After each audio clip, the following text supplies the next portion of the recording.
At my wife's work celebration dinner, I went to the bathroom. Two women walked in, her college friends. Not seeing me in the stall, one said, "Poor thing, he doesn't know she's filing for divorce next week." My stomach dropped. I returned to the table smiling and handed her a red envelope. She opened it beaming, until she read it. Her face turned white.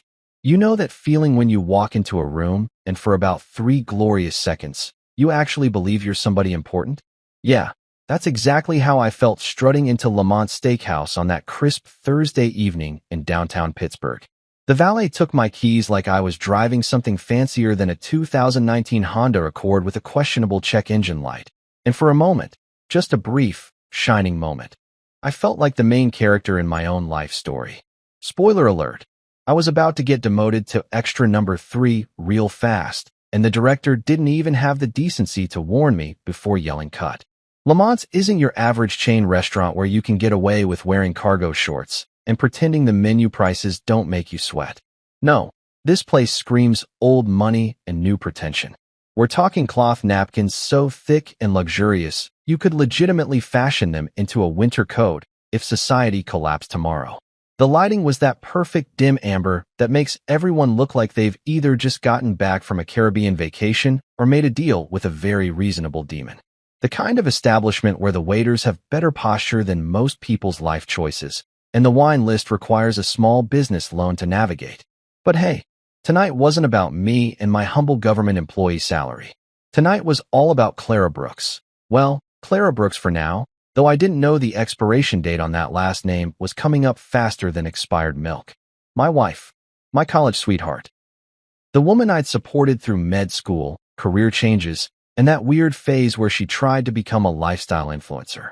She'd just been promoted to CEO of Morrison & Klein Consulting, and apparently, that warranted gathering every single person in her professional and personal orbit to celebrate like she'd just discovered the cure for Mondays.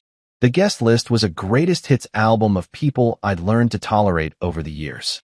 There was Richard Morrison, her boss, or former boss, I guess, since she was technically his equal now, a silver-haired guy who probably showered in cologne that cost more than my monthly car payment. Clara's parents were there too, sitting ramrod straight like they were attending a state dinner instead of a steakhouse celebration. Her mother, Patricia, had that look on her face that she always wore around me, like she was perpetually surprised her daughter had married someone who shops at Target. Her father, Donald, was at least decent enough to shake my hand earlier, though his grip suggested he was still trying to figure out if I was good enough for his little girl. Spoiler number 2. Apparently, I wasn't, but neither was she, so I guess we were even. Then there was the PR team from Morrison & Klein, 3 interchangeable people in expensive suits who'd spent the entire appetizer course talking about brand synergy and leveraging Clara's narrative. I nodded along like I understood what any of that corporate word salad meant, but honestly, I was just trying to figure out if it was socially acceptable to order a 3rd beer or if that would make me look like the working-class disappointment Patricia already thought I was. But the real stars of tonight's disaster preview? Tanya Chun and Bree Mitchell, Clara's college friends, and coincidentally, the 2 people on planet Earth who looked at me like I was a mistake that needed correcting. Tanya was in finance, which she reminded everyone of approximately every 11 minutes, and Bree worked in marketing for some startup that definitely wasn't as successful as she pretended it was on Instagram. They'd never liked me, not since Clara brought me home during sophomore year, and I'd committed the unforgivable sin of being too normal for their taste. Too normal. Like that was somehow worse than being a pretentious ass. I played my part though, because that's what you do when you love someone, right? I smiled until my face hurt, nodded enthusiastically at Clara's 4th rendition of her Women in Leadership in Male-Dominated Industries speech, which, don't get me wrong, was genuinely inspiring the first time, but by round 4 it was like hearing your favorite song overplayed on the radio until you wanted to throw the speakers out a window. I laughed at Richard's mediocre jokes about work-life integration and pretended I didn't notice Tanya and Bree whispering to each other every time I spoke, like I was some kind of exotic zoo animal that had accidentally learned human language. By the time dessert menus were being passed around, I needed a break before I said something that would get me divorced even faster than whatever timeline was apparently already in motion. "Excuse me for a minute," I announced to the table, standing up with what I hoped looked like casual confidence, and not the desperate energy of a man who'd consumed too much garlic bread and needed to escape before he said something he'd regret. Clara barely glanced up from her conversation with Richard about quarterly projections, just gave me that absent-minded sure, honey, smile that she'd perfected over the past year. The bathroom at Lamont's was almost as fancy as the dining room, all marble countertops and automatic everything. Like even taking a leak needed to be a luxury experience. I locked myself in one of the stalls. Not because I actually needed to use it, but because I needed exactly 90 seconds of solitude to collect myself and remember why I was putting up with this circus. I closed my eyes and took a deep breath, trying to center myself like one of those meditation apps Clara was always trying to get me to use. That's when I heard them.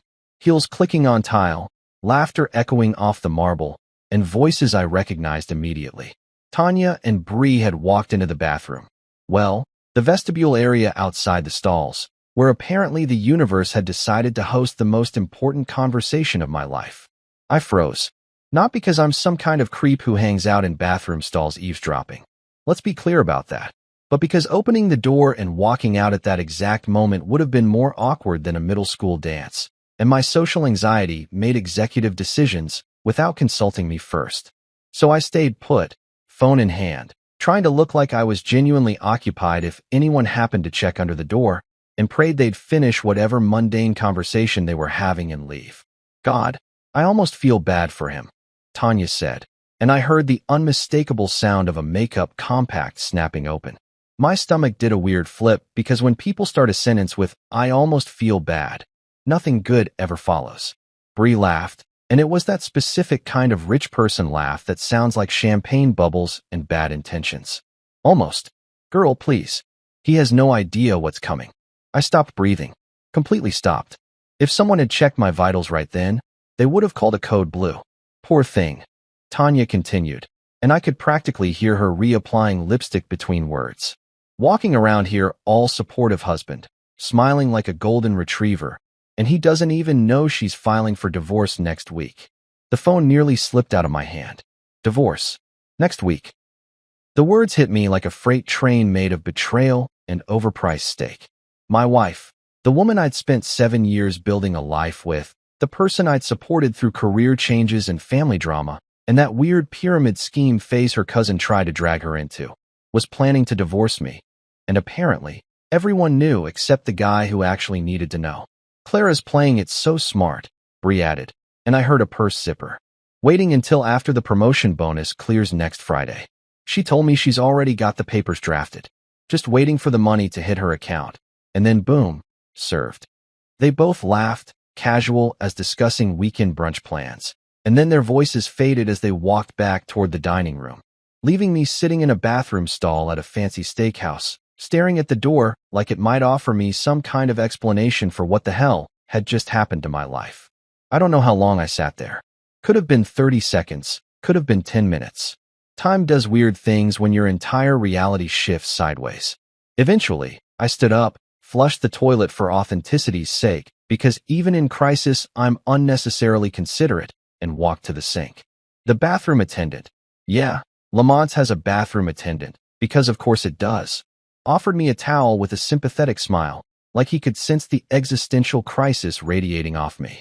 I washed my hands twice. Not because they were particularly dirty, but because I needed the ritual of it, the normalcy, the few extra seconds to stop seeing red and start seeing clearly. When I finally looked up at the mirror, I barely recognized the guy staring back. Same face, same slightly too long haircut I kept meaning to deal with, same tie Clara had picked out for me that morning. But different eyes. Harder eyes. The eyes of a man who'd just learned he'd been cast as the fool in someone else's master plan. All right, Adrian, I said to my reflection, keeping my voice low so the attendant wouldn't think I'd completely lost it. Time to audit this marriage. Because here's the thing about being a financial analyst for the government. I spend 40 hours a week tracking money, finding discrepancies, uncovering things people desperately want to stay hidden. Numbers don't lie. Paper trails don't forget. And if Clara Brooks thought she could plan an exit strategy without me noticing the evidence, well, she'd severely underestimated exactly who she'd married.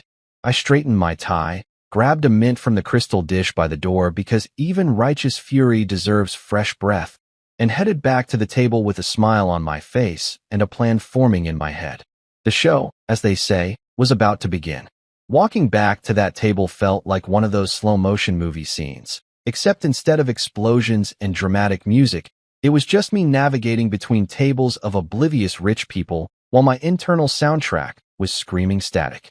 Every step was calculated. Smile? Check. Shoulders relaxed like I hadn't just discovered my wife was treating our marriage like a corporate merger she was ready to liquidate. Double check. Heart doing Olympic-level gymnastics in my chest while I pretended everything was absolutely fine. Gold medal performance, baby. I slid back into my seat next to Clara, and she looked up at me with those green eyes that I'd once thought were enchanting, but now realized were probably just really good at hiding daggers. She was radiant tonight, I'll give her that. The woman knew how to work a room. Her dress was this emerald silk number that probably cost more than my monthly salary. And yes, I'd bought it for her 3 months ago when she said she needed something powerful for her upcoming promotion announcement. Guess I'd unknowingly funded my own funeral outfit. The irony was so thick you could serve it with the filet mignon. You okay, babe? She asked, reaching over to touch my hand with what I'm sure she thought was genuine concern. Her nails were freshly done, that expensive gel manicure she got every 2 weeks at that salon in Shadyside. I'd always thought it was a waste of money, but hey, what did I know? I was just the guy paying for half of everything while apparently being scheduled for demolition. Never better, I replied, and I watched her face relax into this satisfied smile. She had no idea that in married couples speak, never better is right up there with we need to talk, and it's fine on the list of phrases that actually mean the complete opposite. It's the verbal equivalent of a warning siren, but Clara was too busy basking in her own success to notice the tornado forming right next to her. Her former boss, Richard Morrison cleared his throat and stood up, his chair scraping against the hardwood floor with that sound that makes everyone instinctively look over. He raised his crystal wine glass, the liquid inside catching the amber light like liquid gold, which was fitting because this whole evening was apparently about celebrating how golden Clara's future was about to be. Without me in it. Ladies and gentlemen, Richard announced in that booming voice that rich white guys seem to develop around the same time they get their first corner office. I'd like to propose a toast to Clara Brooks, our brilliant new CEO and the future of Morrison & Klein Consulting. Everyone grabbed their glasses like synchronized swimmers, all smiles and enthusiasm. Patricia, Clara's mother, looked like she might actually cry with pride, which was rich considering she'd spent the better part of 7 years looking at me like I was a participation trophy her daughter had won by accident. Donald raised his glass with both hands, probably because he'd already gone through 2 scotches and was working on his third. The PR team lifted their glasses in unison like they'd rehearsed it, which they probably had because everything these people did seemed calculated down to the nanosecond. Tanya and Bree were grinning like cats who'd just knocked over a fish tank and gotten away with it. Bree had this particular smirk that I now understood was probably less about celebrating Clara and more about the private joke they were all in on. The joke being me. The punchline sitting right here in his moderately priced suit from Men's Warehouse, clinking his glass like a trained seal. To Clara, Richard continued, really milking the moment. A visionary leader, a remarkable strategist, and someone who proves every single day that talent and determination know no gender boundaries. The company is lucky to have you, and I personally couldn't be prouder to call you my colleague. Everyone echoed the toast. To Clara, the sound of crystal clinking filled the private dining room we'd reserved, that specific high-pitched ring that fancy glassware makes when you're paying $40 for a pour. I clinked my glass too, right on cue, the perfect supportive husband executing his role flawlessly. But inside my head, I was already mentally drafting a very different kind of presentation. See, being a financial analyst isn't just about crunching numbers and finding tax discrepancies, though I do plenty of that for the IRS. And let me tell you, people get really creative when they're trying to hide money from Uncle Sam. It's also about pattern recognition.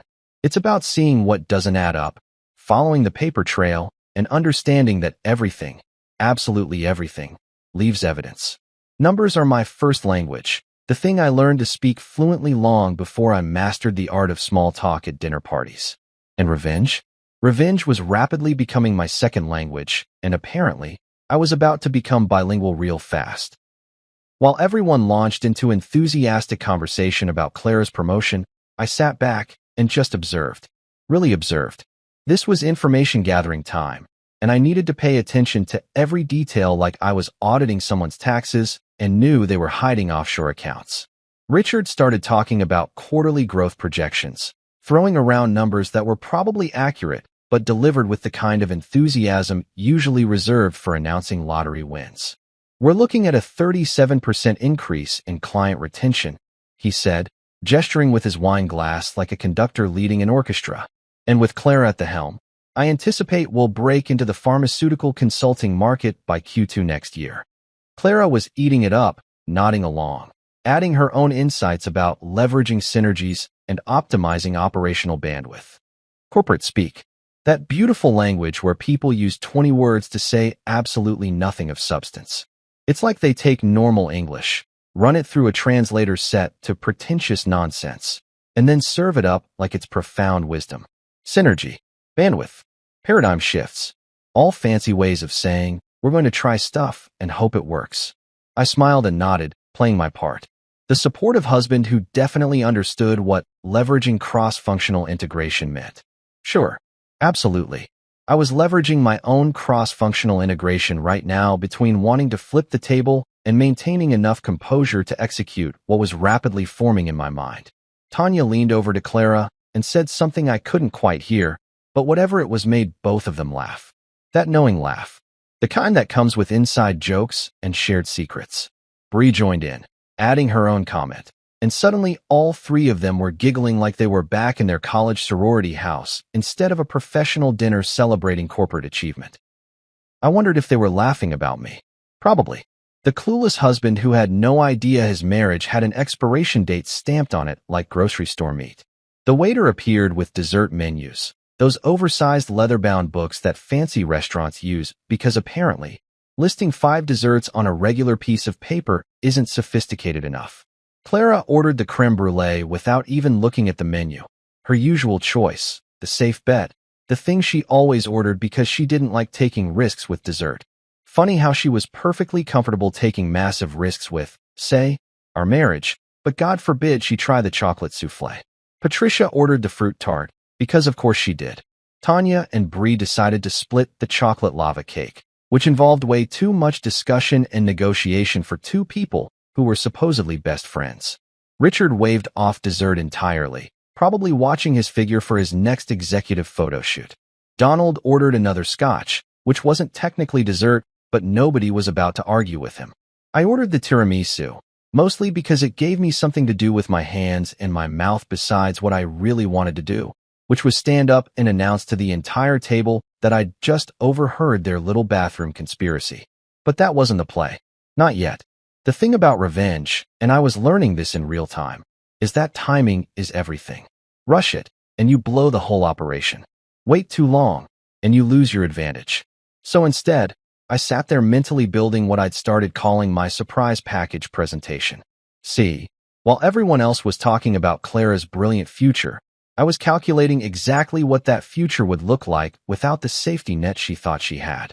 I was thinking about joint accounts, shared assets, the house we'd bought together 3 years ago in Squirrel Hill. I was remembering every late-night work session she'd claimed to have over the past 6 months, every unexplained charge on the credit card, every time she'd come home smelling like cologne that definitely wasn't mine. The desserts arrived, and Clara made a show of feeding me a spoonful of her creme brulee, that cute couple thing we'd done 1,000 times before. Isn't it amazing? She asked, her eyes bright with champagne and success and the confidence of someone who thought she was 3 steps ahead of everyone else. I smiled, tasting the burnt sugar and vanilla cream. It's perfect, I said. Absolutely perfect. And I meant it, because everything was falling into place. Every piece of information, every observation, every detail I'd been unconsciously collecting over the past months was suddenly crystallizing into a beautiful, terrible picture. Clara thought she was the chess master here, moving pieces around the board while I sat obliviously in checkmate. But here's what she forgot. I count things for a living. I notice discrepancies. I see patterns. And I've been noticing a lot lately. So while everyone toasted my wife and celebrated her ascension to CEO, while they talked about her brilliant future and her incredible achievement, I sat there with my tiramisu and my forced smile, quietly building a PowerPoint presentation in my head. Title slide: Surprises You Deserve, a comprehensive analysis of why you should have been more careful. The dessert course couldn't end fast enough.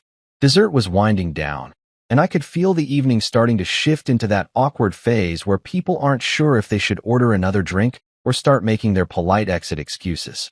Richard was checking his phone with that subtle glance that says, "I'm important and might need to handle business at any moment," which was probably just him checking his fantasy football scores.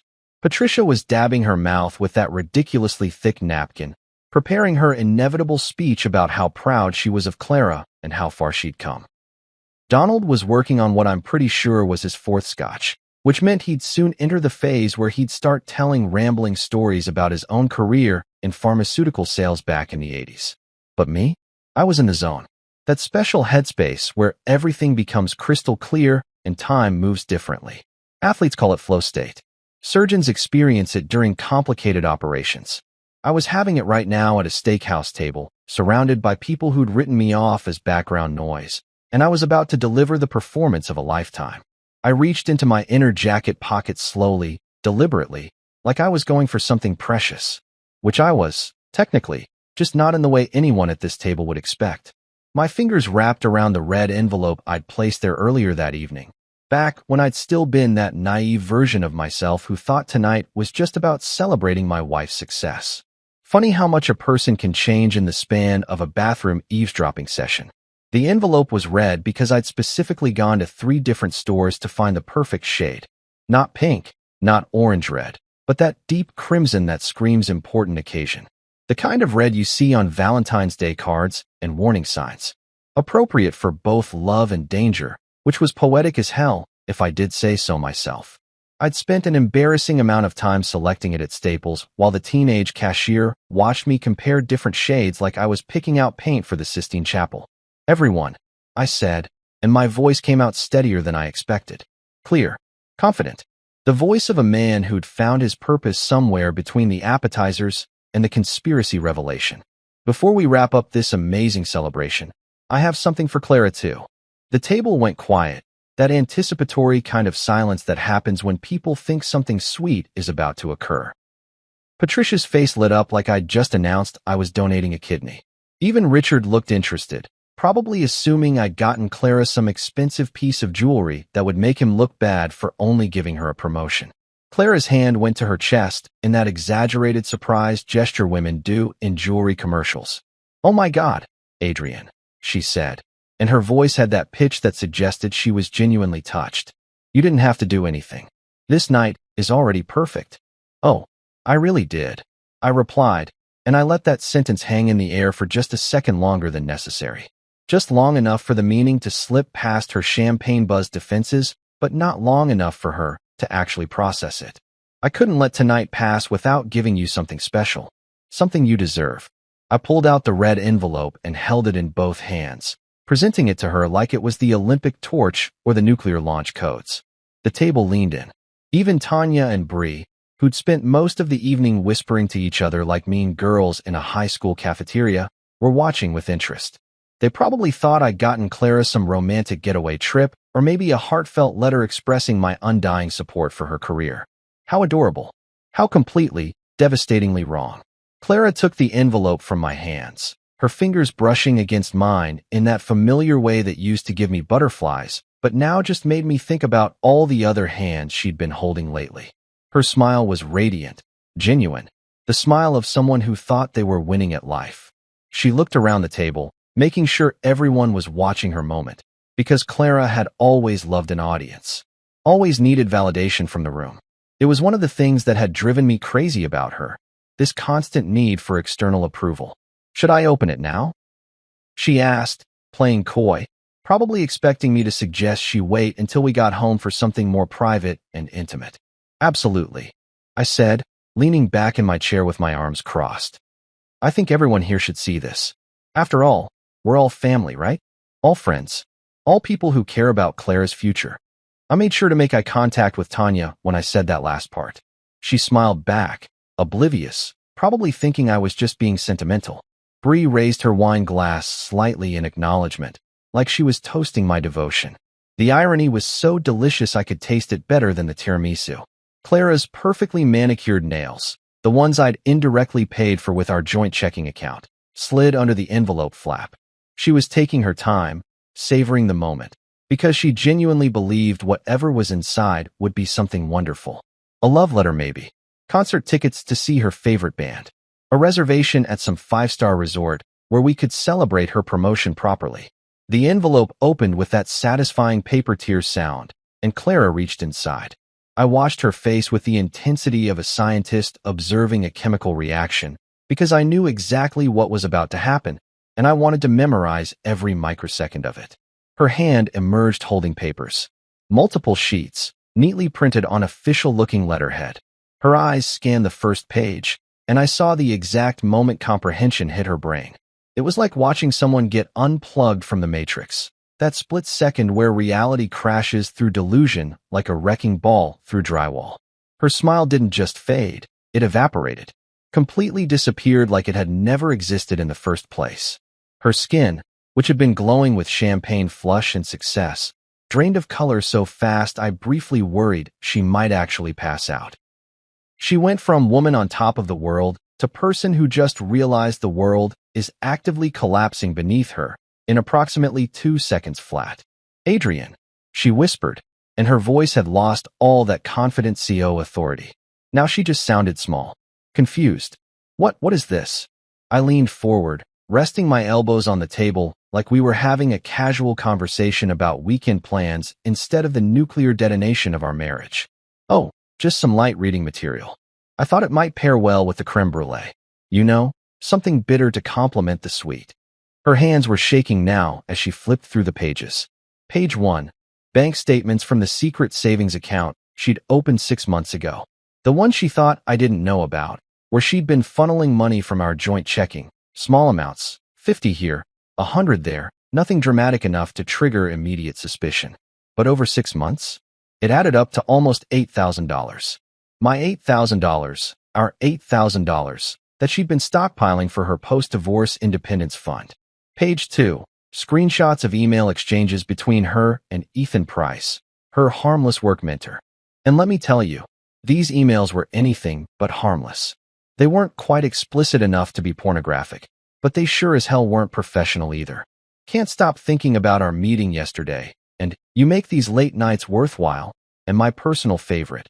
My husband doesn't understand me the way you do. Classic affair lines, the greatest hits of infidelity, wrapped up in timestamps that corresponded with all those nights she'd told me she was working late on the Morrison account. Page 3.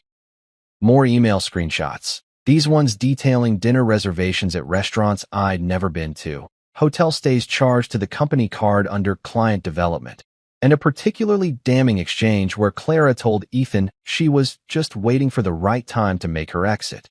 And page 4. Oh, page 4 was my masterpiece.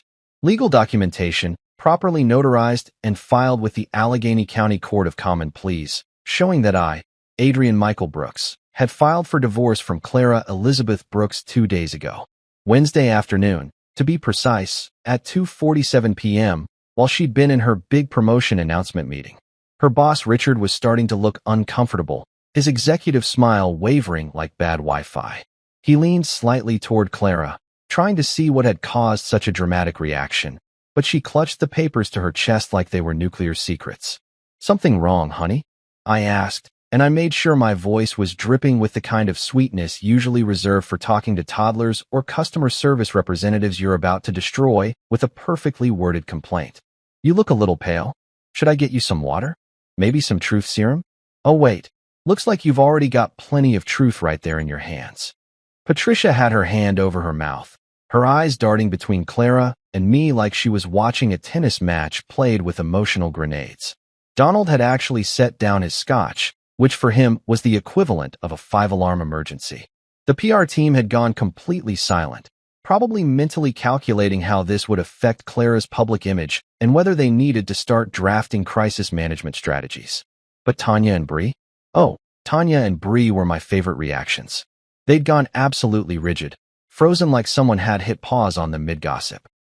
Their faces were doing this amazing thing where confusion was battling with horror, was battling with the dawning realization that maybe, just maybe, they shouldn't have been quite so chatty in that bathroom earlier. Clara tried to speak, her mouth opening and closing like a fish that had just realized it was no longer in water. Adrian, this isn't, you don't understand. Oh, I understand perfectly, I interrupted, keeping my voice calm and measured. I understand that you've been planning an exit strategy for months. I understand that you wanted to wait until your promotion bonus cleared. Next Friday, right? That's when the money hits. I understand that you've been playing the devoted wife while essentially building a divorce starter kit behind my back. I picked up my wine glass and took a leisurely sip, letting the moment breathe. The thing is, Clara, you made one crucial miscalculation. The silence at that table was so thick you could have packaged it and sold it as insulation. Nobody was breathing. Nobody was moving. I'm pretty sure someone's watch stopped ticking out of pure shock. Even the waiter who'd been hovering nearby with a coffee pot had frozen mid-step like a really well-dressed statue, probably trying to decide if he should intervene or just let this train wreck play out so he'd have an incredible story for his other tables. Clara's eyes were darting around like a cornered animal looking for an escape route, but there wasn't one. Not at this table, not in this restaurant, not in this situation. She'd walked in here tonight thinking she was the queen on the chessboard, and she was just now realizing she'd been in checkmate for the last 3 moves without even knowing it. What miscalculation? She finally managed to whisper, and I had to give her credit for even being able to form words at this point. Her voice was shaking so badly it sounded like she was trying to talk during an earthquake. I set down my wine glass with deliberate care, making sure it made that satisfying little clink against the table. You married a financial analyst, sweetheart. Someone whose entire job is finding money that people are trying to hide. Following paper trails. Spotting patterns. Connecting dots. I gestured at the papers still clutched in her trembling hands. You really thought you could open a secret savings account, use our joint checking to fund it, and I wouldn't notice? That's like trying to shoplift from a security guard. It's not just stupid, it's impressively stupid. Richard Morrison had gone from uncomfortable to actively panicking. His face had that expression people get when they realize they're watching something career-ending happen in real time. He cleared his throat, trying to assert some kind of authority in a situation that was rapidly spiraling beyond anyone's control. Perhaps we should. Oh no, Richard, I said, turning to face him with a smile that could have cut glass. Don't leave on my account. This is a celebration, remember? We're celebrating Clara's promotion, her success, her incredible future. Stay. Enjoy the show. I promise it's worth the price of admission, and considering you're paying for this dinner, you might as well get your money's worth. Patricia had recovered enough to try the maternal intervention approach. Adrian, I think maybe you and Clara should discuss this privately. Privately. I laughed, and it came out harsher than I intended, but honestly, harsh felt pretty appropriate right now. Patricia, with all due respect, and I mean that in the most technical sense of the phrase, privacy went out the window the moment your daughter decided to plan my removal from her life, like I was a bad piece of furniture she needed to donate to Goodwill. Besides, everyone here already knew about the divorce except me, right? So why start with privacy now? That got a reaction. Patricia's mouth snapped shut so fast I heard her teeth click. Donald reached for his scotch with both hands like it was a life preserver. And Tanya, beautiful, gossipy Tanya, had gone so pale she looked like she'd just seen her bank account after a Vegas weekend.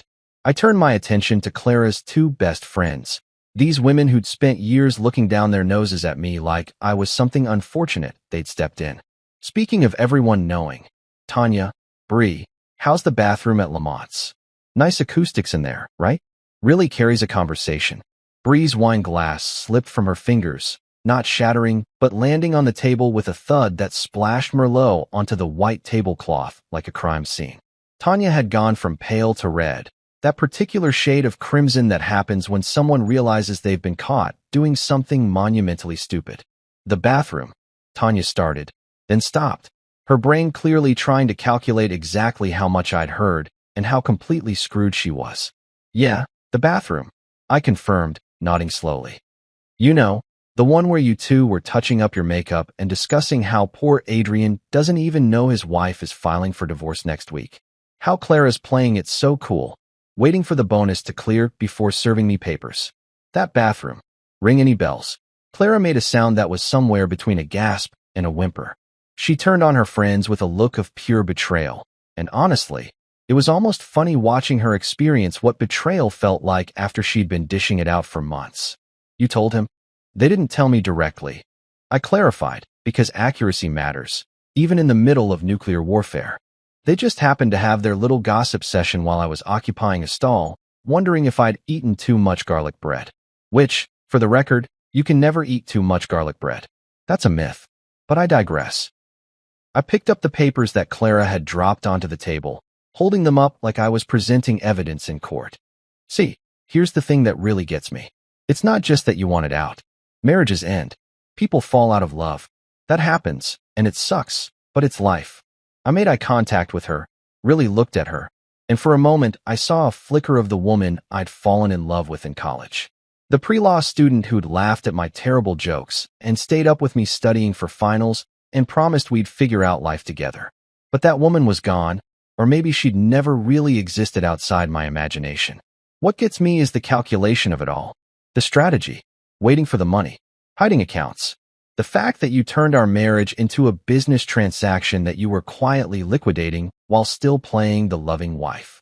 The PR team was trying to make themselves invisible, which is impressive for three people sitting at a table. They'd pulled out their phones and were clearly texting each other, probably already drafting crisis management strategies for how to spin their new CEO's very public marital implosion. And Ethan Price. I continued, flipping to one of the email printouts. You are harmless mentor. Let's talk about Ethan for a second, shall we? Because these emails are really something special. You make these late nights worthwhile, I read aloud, doing my best impression of dramatic narration. Can't stop thinking about our meeting yesterday. And my personal favorite, Clara, this one really tugs at the heartstrings. My husband doesn't understand me the way you do. Clara was crying now, mascara starting to run down her cheeks in those dark streaks that would have been tragic if she hadn't spent the last 6 months systematically destroying our marriage while I smiled and supported her dreams. Adrian, please. Please what? I interrupted. Please stop. Please take this conversation somewhere private so you can try to salvage this disaster. Please pretend none of this happened so we can all go back to our regularly scheduled programming. I shook my head. Nah, I'm good. I've been quiet for months, Clara. Quiet while you worked late. Quiet while charges showed up on the card for restaurants I've never been to. Quiet while you slowly checked out of our marriage and started building your escape pod. I think I've earned the right to be a little loud right now. I turned back to the table, addressing everyone like I was giving a presentation at work, which in a way, I guess I was. Page 2 of your gift, Clara, that's the good stuff. That's where I've got documentation of the company laptop being used for personal communications with Ethan, which, unless Morrison and Klein has drastically changed their employee handbook recently, is probably a violation of company policy, especially when those personal communications involve discussing an affair and strategizing about divorcing your spouse. Richard's face had progressed from uncomfortable to actively horrified. You could practically see him mentally flipping through the HR handbook, calculating lawsuits and public relations disasters. The company laptop, he repeated weakly. Oh yeah, I confirmed cheerfully. Time-stamped emails sent from Clara's work computer during work hours, discussing matters that are decidedly not work-related. I'm not a lawyer, but I feel like that might be relevant to somebody. HR maybe? Legal department? Random gossip sites that love this kind of corporate drama. I wasn't actually planning to leak anything to gossip sites. I'm petty, not vindictive, but Richard didn't need to know that. Let him sweat a little. Let him wonder if his shiny new CEO was about to become a liability before she'd even warmed up her executive chair. And here's the real kicker, I said, pulling out the final document with a flourish that would have made a game show host proud. Page 4. Legal documentation showing that I filed for divorce 2 days ago. Wednesday afternoon, while you were in your big promotion meeting, I was sitting in Margaret Chen's office. She's a lawyer, great reviews. You should look her up, filing the paperwork. I even paid extra for expedited processing. Consider it an investment in my future happiness. Clara was full-on sobbing now, and part of me, A very small, very distant part that still remembered loving her. Felt bad about doing this so publicly. But that part was being thoroughly outvoted by the rest of me that remembered sitting in that bathroom stall, listening to her friends laugh about how clueless I was. I also took the liberty of consulting with the top 3 divorce attorneys in Pittsburgh, I added casually, like I was discussing weekend plans instead of strategic divorce warfare. Just consultations, you understand. But here's a fun fact about lawyer consultations. Once they've consulted with me, they can't represent you due to conflict of interest. Isn't that interesting? So when you go looking for legal representation, you're going to find your options somewhat limited. Not impossible, just limited. Tanya had her head in her hands. Bree was staring at her lap, like she'd find answers in her designer dress. Patricia looked like she wanted to ground both me and Clara, which would have been impressive considering we were both in our 30s. Donald had finished his scotch and was trying to flag down the waiter for another one, probably hoping enough alcohol would erase this entire evening from his memory. I stood up, straightening my tie and buttoning my jacket like I was preparing to leave a business meeting instead of the smoking crater of my marriage. So here's what happens next, Clara. You're going to hear from my lawyer, that's Margaret, remember her name, regarding the actual divorce proceedings. We'll be discussing asset division, which should be interesting considering that house we bought. I put down 70% of the down payment. The car you drive? Title's in my name. That savings account you thought was secret? Joint property, which means I get to claim half in the settlement, which is ironic justice if I've ever seen it. I raised my water glass. I'd switched from wine because I wanted to be completely sober for this, and smiled at the table. So let me propose my own toast. To Clara Brooks, soon to be Clara Bennett again, I suppose. The future ex-wife who taught me that trust is basically a subscription service that auto-renews until you actually check your statements. May your promotion bonus cover your lawyer fees. May Ethan be worth the career consequences. And may you always remember that sometimes the quiet guy keeping the books is paying a lot more attention than you think. Here's the thing about catching someone cheating. It's never one big obvious sign that smacks you in the face like a cartoon frying pan. It's 1,000 tiny things that your brain starts collecting without you even realizing it. Like some kind of subconscious detective working overtime in the background of your mind while you're trying to convince yourself that everything is fine. Spoiler alert, everything was not fine, and my subconscious detective had been screaming at me for months before I finally started paying attention. It started about 6 months ago, right around the beginning of April. Tax season, ironically enough, which is when I'm at my most paranoid about numbers and patterns because I spend 40 hours a week catching people trying to pull fast ones on the IRS. Clara came home one night and announced she'd be working late more often because Morrison & Klein was pursuing this huge pharmaceutical contract, and she needed to be all hands on deck for the pitch process. Made sense. She'd been gunning for a promotion for years, and big contracts meant big opportunities. I was supportive. I made her favorite pasta dinner and told her I'd handle the household stuff while she focused on work. What a guy, right? What a trusting, supportive, absolutely clueless guy. The late nights became a pattern. 3 nights a week turned into 4, then 5. She'd text me around 7 saying she'd be home by 10, then 10 would become 11, then midnight. And look, I get it. Sometimes work genuinely demands that kind of commitment. But here's what my analyst brain started noticing. Her timesheets didn't match her stories. See, Morrison & Klein uses this software called Time Tracker, and Clara had given me access to the family calendar sync feature years ago, so I could see her schedule and plan around it. Useful for coordinating date nights and making sure someone remembered to pick up the dry cleaning. Except the calendar started showing discrepancies. She'd tell me she was working until 11 on the Morrison pitch, but Time Tracker would show her clocking out at 6:30. That's a 4.5-hour gap that needed explaining, and traffic was terrible. Only works as an excuse if you live in Los Angeles, not Pittsburgh. So I started keeping a spreadsheet, because of course I did. I'm an analyst, spreadsheets are literally my love language. Date, time she said she'd be home, time she actually got home, reason given, timesheet data. Just tracking patterns, telling myself I was being paranoid, and this was a healthy way to work through my anxiety instead of confronting her. Then came the Uber receipts. We have a joint credit card. Had a joint credit card, past tense now feels more appropriate, that we used for pretty much everything because it had good cashback rewards. 2% on dining, 3% on gas. the usual middle-class optimization strategies.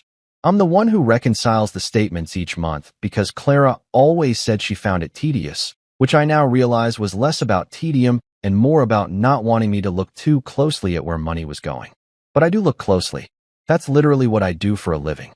And I started noticing Uber charges that ended at addresses I didn't recognize. Jazz lounges in Lawrenceville, wine bars in Shadyside, a hotel in downtown Pittsburgh, the Fairmont, fancy choice, with a charge labeled as Morrison & Klein Business Development. Except when I cross-referenced that date with her timesheet, she'd been clocked in at the office until 7, and the Uber charge to the Fairmont was at 7:15. Business development that starts after work hours and requires a hotel? That's either the worst planned client meeting in corporate history or something else entirely. The perfume was another tell. Clara has worn the same perfume since college, Marc Jacobs Daisy, that light floral scent that I used to associate with coming home to someone who loved me. But around May, I started noticing different scents on her when she came home late. Heavier, muskier, definitely masculine. The first time, I convinced myself she'd hugged a coworker goodbye and picked up their cologne. The fifth time, that excuse was wearing thinner than my patience. And then there was the phone situation.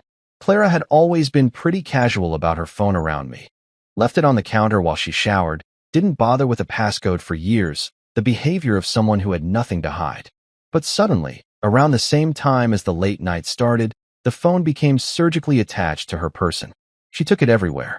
Bathroom, shower, even to check the mail. She added a 6-digit passcode, and when I casually asked about it, she said something about company security requirements. Plausible, except I knew for a fact that Morrison & Klein didn't have any such requirement because I'd actually read through her employee handbook one night when I couldn't sleep and was looking for answers in all the wrong places. But the real smoking gun, the thing that made me stop lying to myself and start planning, was discovering the secret savings account.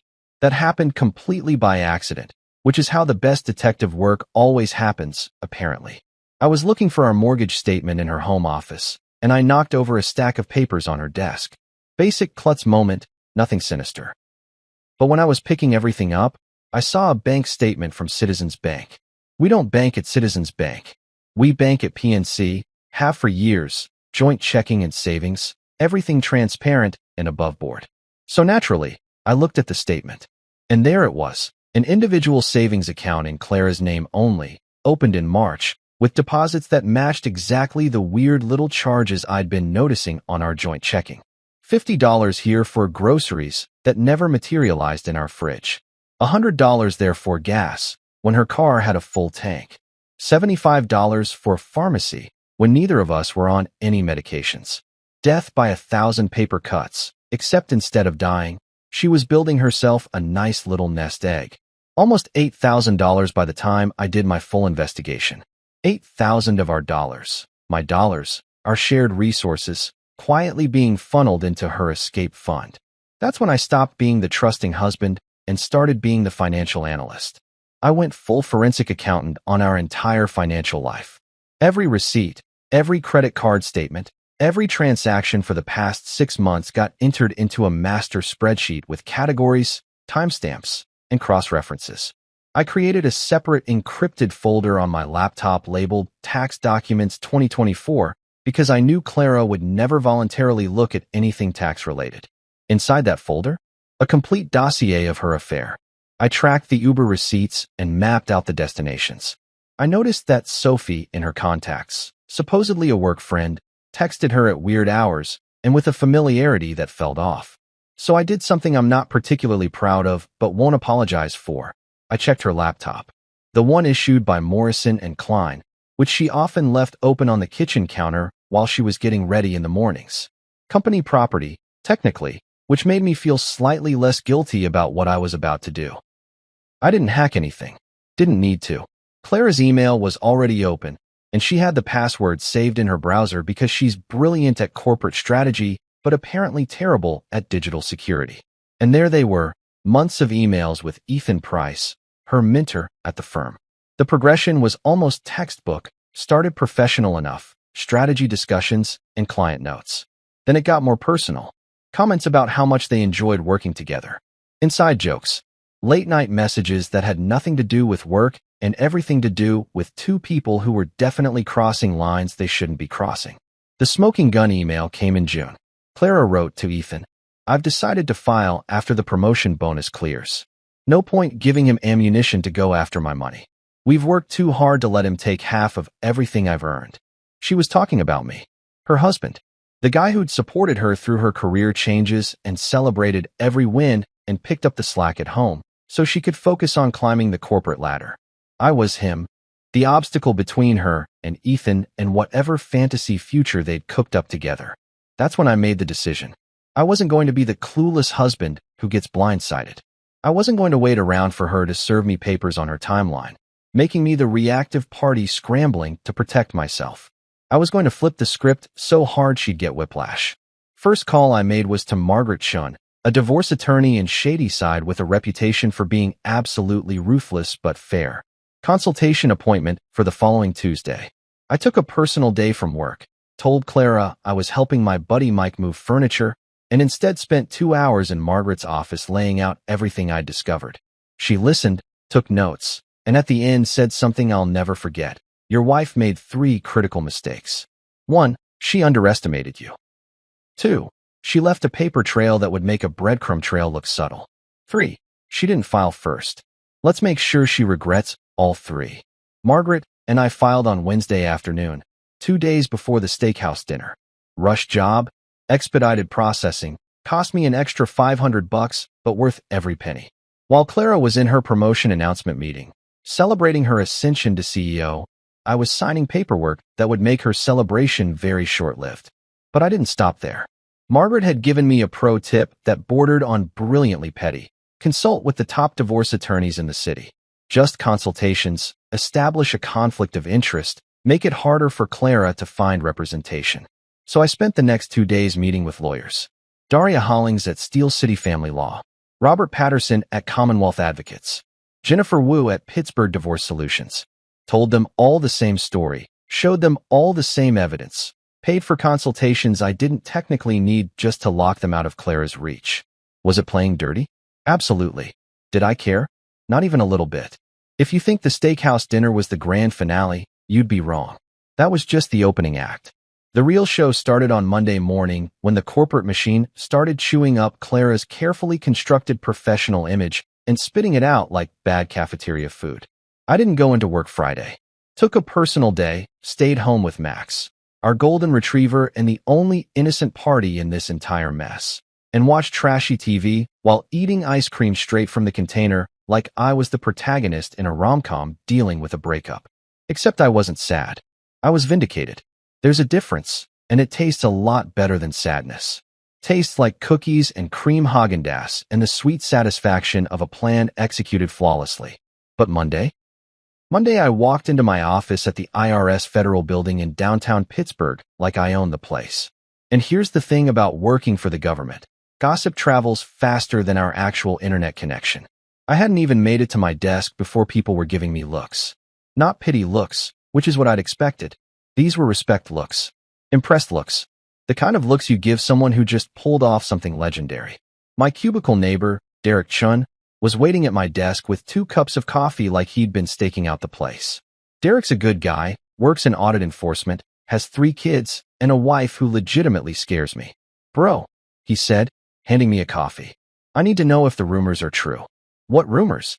I asked, even though I knew exactly what rumors because I'd watched them spread across social media over the weekend like wildfire in California.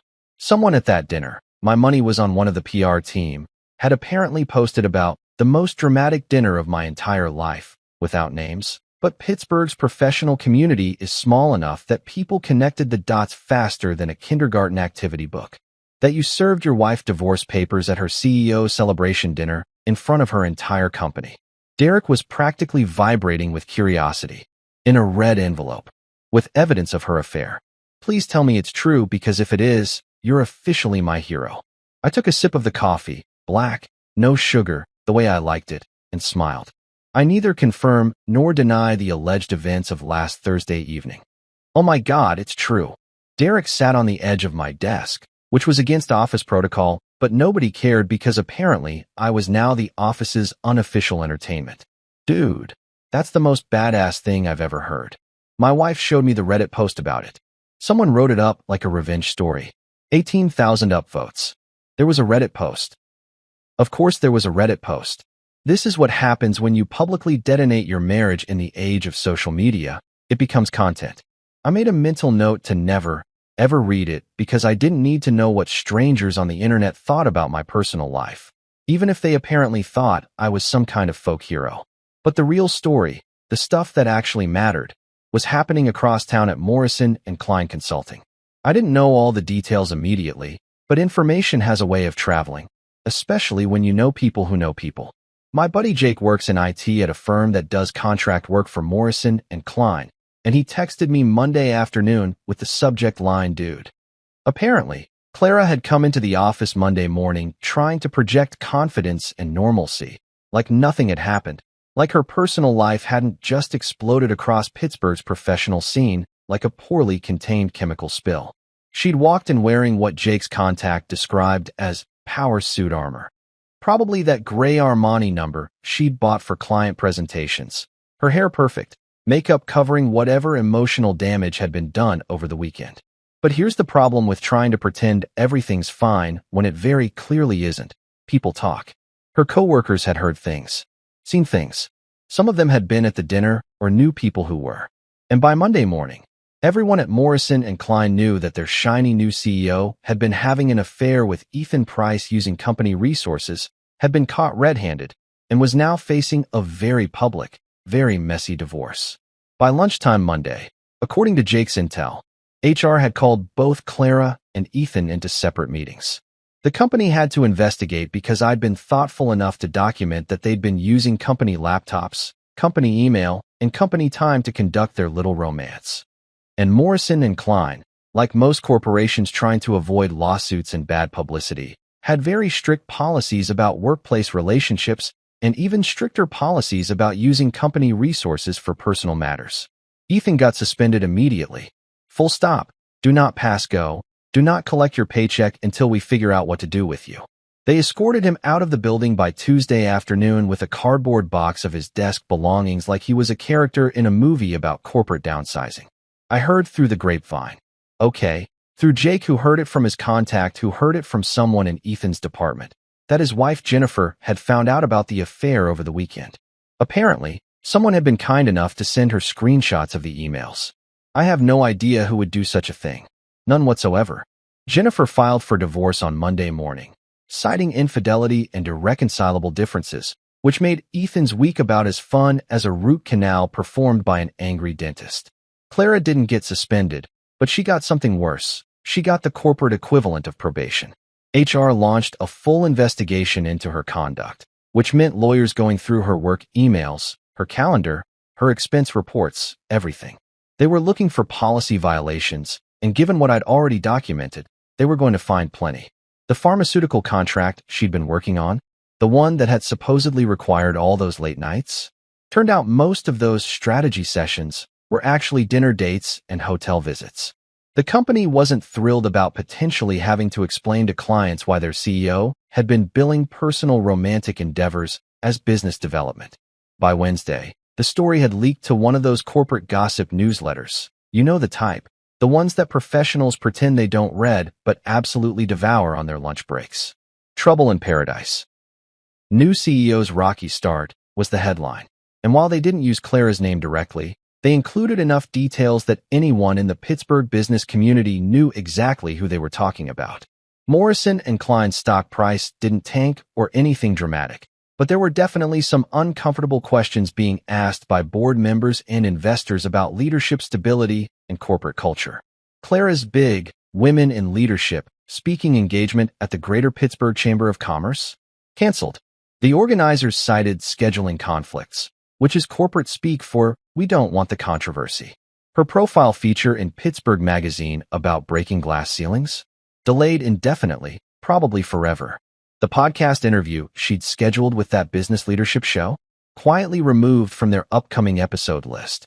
Meanwhile, back at my office, I was getting treated like I'd won the Super Bowl. My boss, Patricia Henley, no relation to Clara's mother, thank God, called me into her office Wednesday morning, and I genuinely thought I might be in trouble for creating a distraction or bringing personal drama into the workplace. Instead, she closed the door, looked at me seriously, and said, "Adrian, I'm sorry about your situation, but I have to say, the way you handled that took planning and precision. Very analytical, very thorough. Those are qualities we value in this department." Then she approved my promotion to senior financial analyst, a position I'd been gunning for since last year. Was it directly related to my divorce drama? Probably not officially. But did my newfound reputation as someone who could execute a complex plan flawlessly help? I'm not saying it did, but I'm also not saying it didn't. By Thursday, less than a week after the steakhouse incident, Ethan Price had been officially terminated from Morrison & Klein. The company released a vague statement about policy violations and conduct unbecoming of the firm's values, which was corporate speak for, "This guy screwed up, and we're covering our asses legally."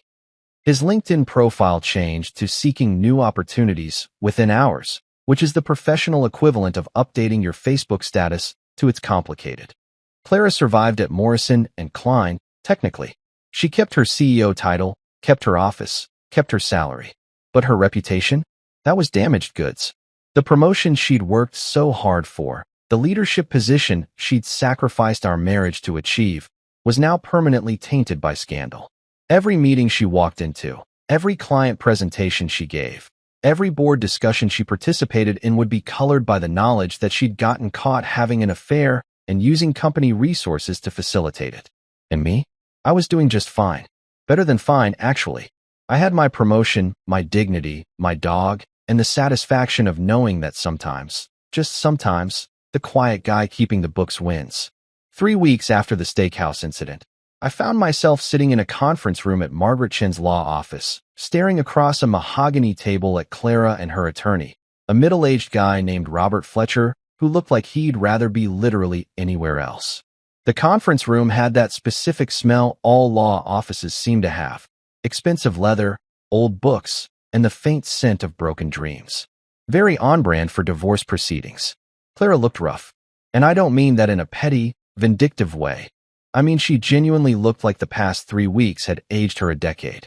The designer clothes were still there, but they hung differently on her now, like she'd lost weight from stress.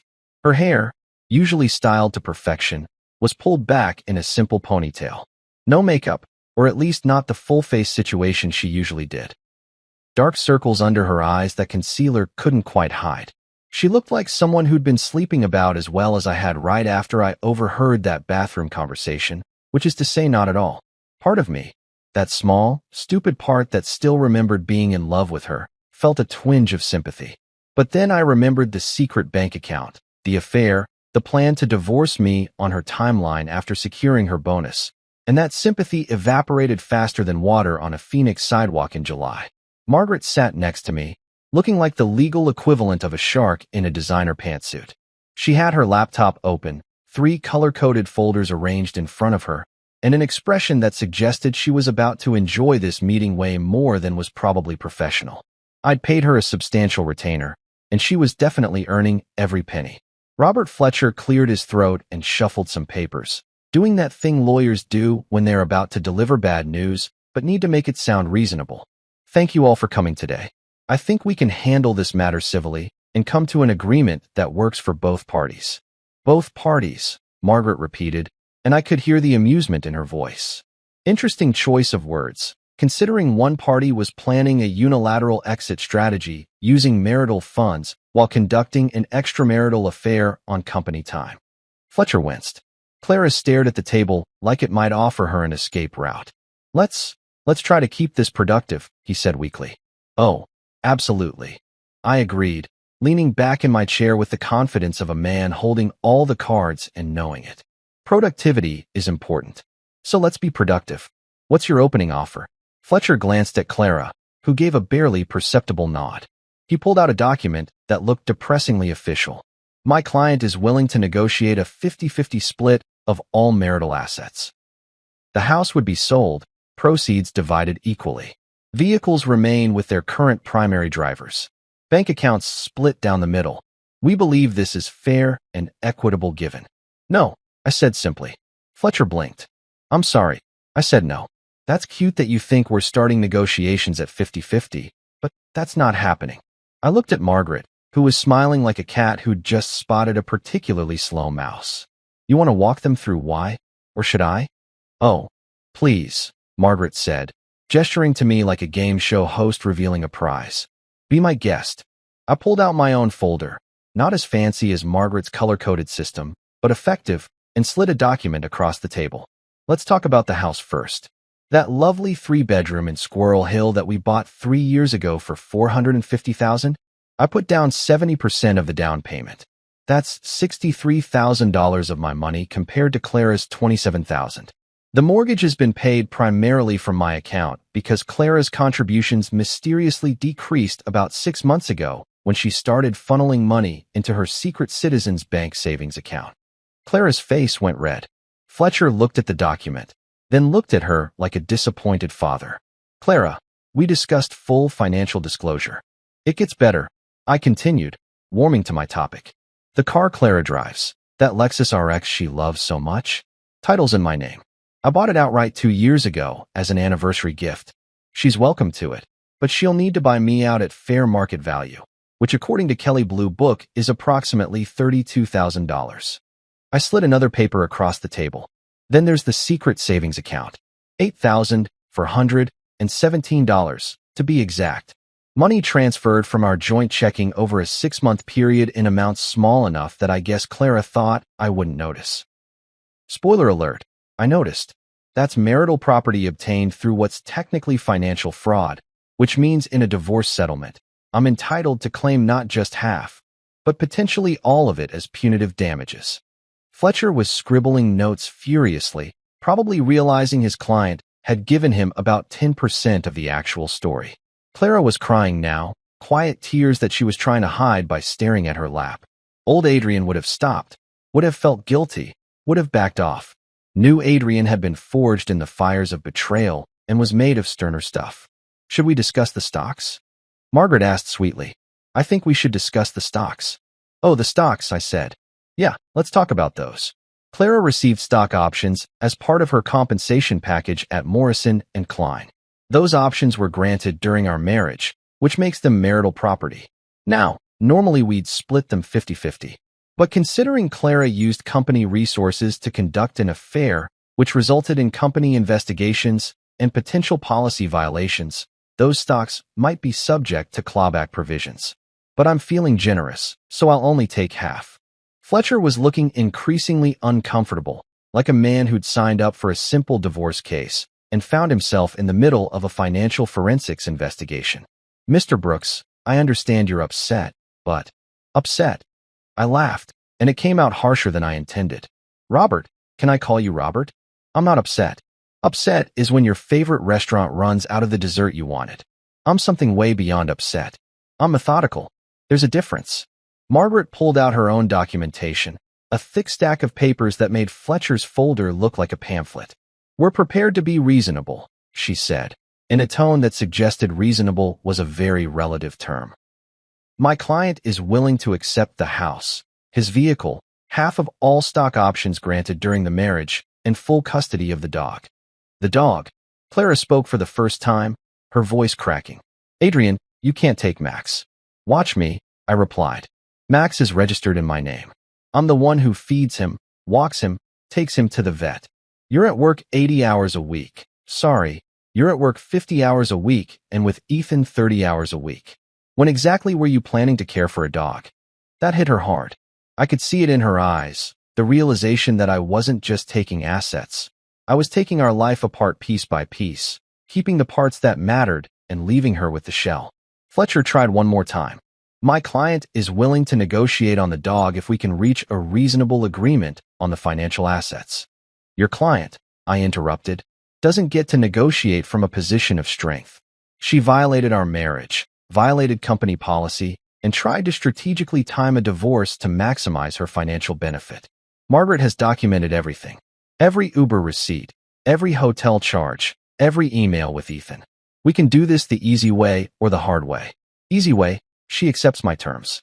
Hard way, we go to court and I present all of this evidence to a judge who probably won't look kindly on marital fraud and affair-related misconduct. The room went silent except for the sound of the air conditioning humming. Clara was full-on sobbing now, and Fletcher looked like he wanted to bill her double for the stress. "What are your final terms?" he finally asked, defeated.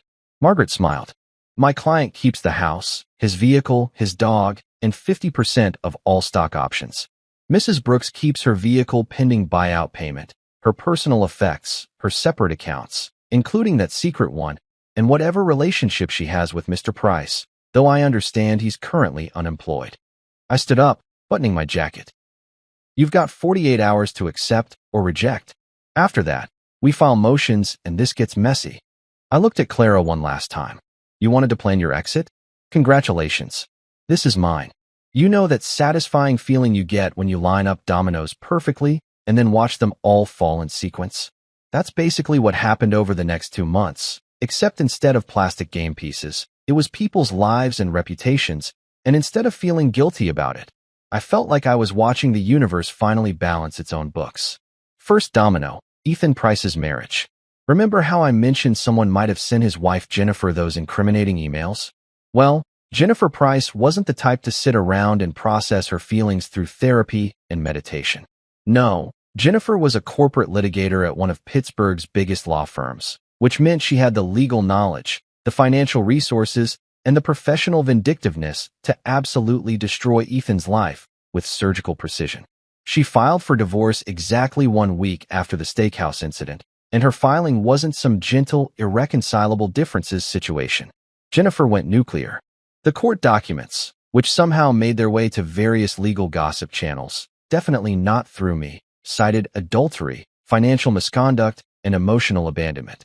She demanded full custody of their 2 kids, the house in Fox Chapel, his retirement accounts, and spousal support. The cherry on top? She included printouts of his emails with Clara as exhibits, which meant they became part of public record. Ethan tried to fight it initially, hired some mediocre attorney who probably gave him hope that he could negotiate something reasonable. But you can't negotiate with a corporate litigator who's personally motivated and professionally equipped to ruin you. By the end of month 1, Ethan had moved into a studio apartment in Bloomfield, was seeing his kids every other weekend under supervised visitation because Jennifer convinced the judge he was emotionally unstable, and was working at a mid-tier consulting firm making about 60% of his Morrison & Klein salary. His LinkedIn went from senior strategy consultant at Morrison & Klein to independent business consultant, which is professional code for unemployed but trying to sound important. I didn't feel bad for him, not even a little bit. Play stupid games, win stupid prizes, as the kids say. Second domino, Clara's social circle. Remember Tanya and Bree, the bathroom gossips who'd inadvertently given me the heads up about my impending divorce? Yeah, they ghosted Clara faster than a Tinder date, who just saw a red flag parade. I heard through the grapevine, and by grapevine, I mean my new friend Marcus who works at the gym where Tanya's husband Chad goes, that both women had completely cut ties with Clara after the scandal broke. Turns out, being associated with workplace affair drama isn't great for your own professional reputation, and both Tanya and Bree had their own careers to protect. Tanya worked in finance where reputation is everything, and Bree's startup was trying to attract investors who probably wouldn't love being connected to scandal-adjacent people. So they did what self-serving people do best. They saved themselves and threw Clara overboard like cargo during a storm. Clara tried texting them, from what I gathered through mutual acquaintances. Tried calling. Even showed up at Tanya's house one weekend, which resulted in a very awkward doorstep conversation that the neighbors definitely heard and absolutely discussed at their next book club meeting. But Tanya and Bree had made their choice, and that choice was self-preservation over friendship. The rest of Clara's friend group followed suit.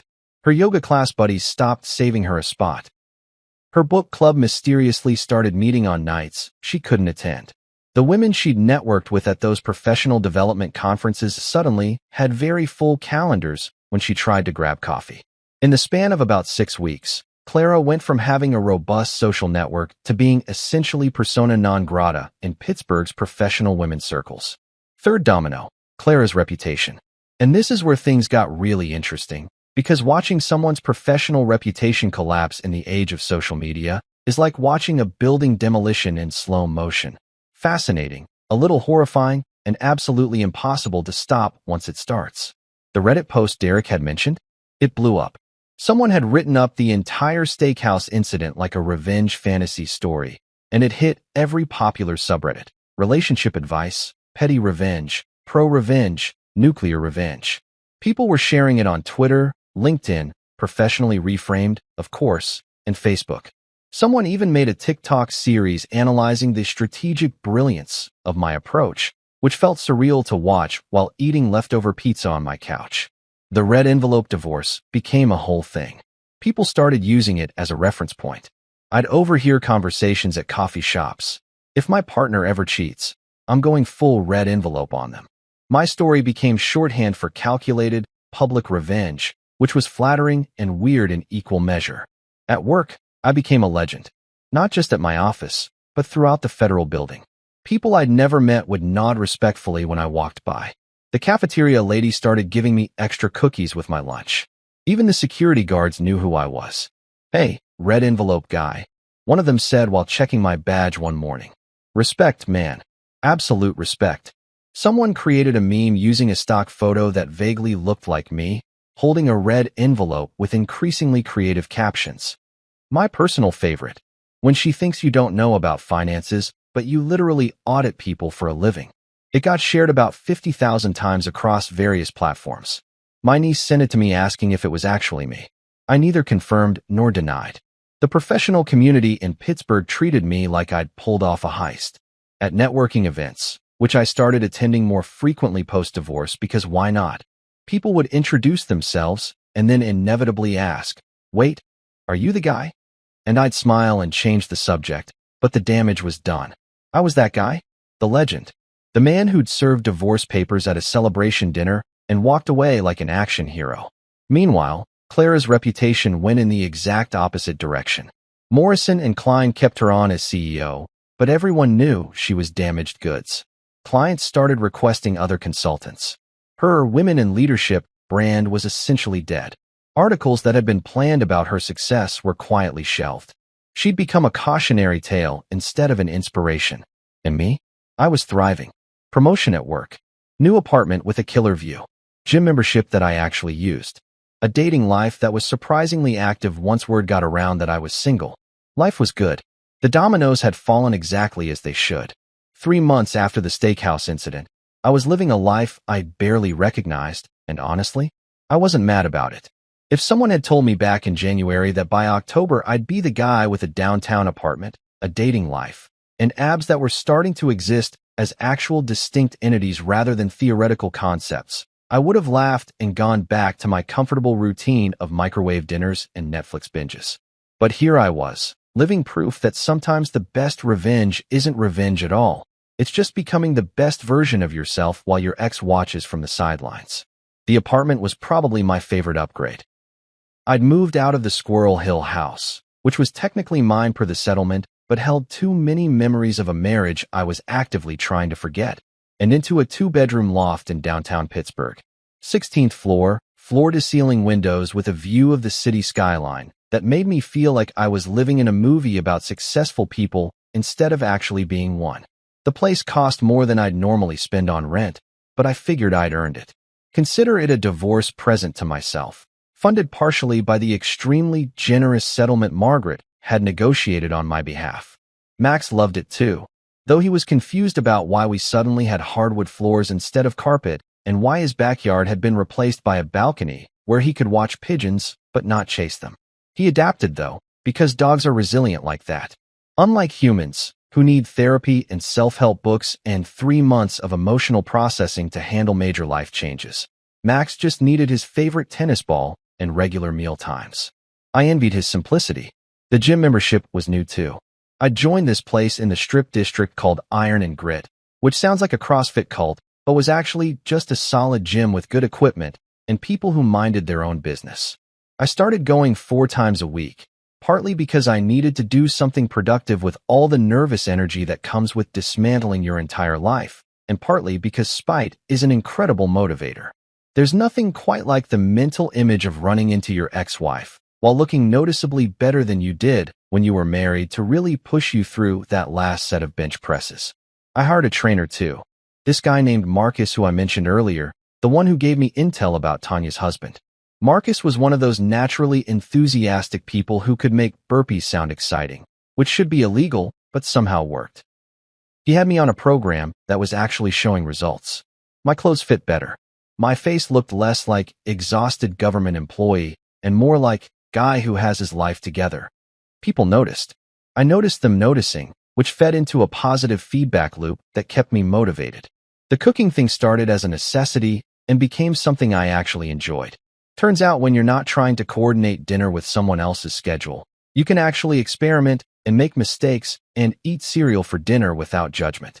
I bought one of those fancy cast iron skillets, watched way too many YouTube cooking channels, and learned to make things that didn't come from a box or a delivery app.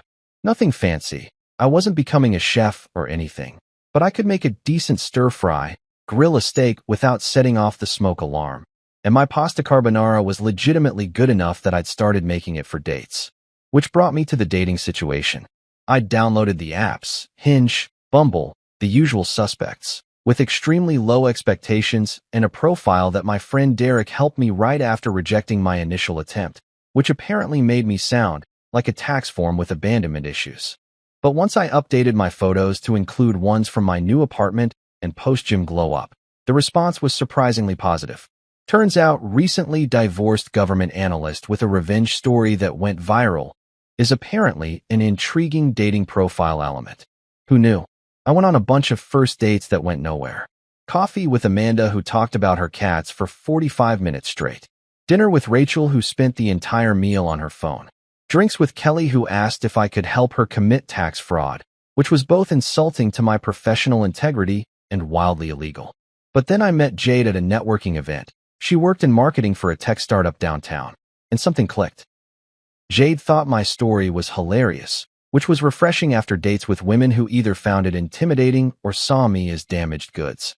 That's the funniest plot twist I've heard since Michael Scott left The Office, she'd said over our first dinner together at Butcher and the Rye.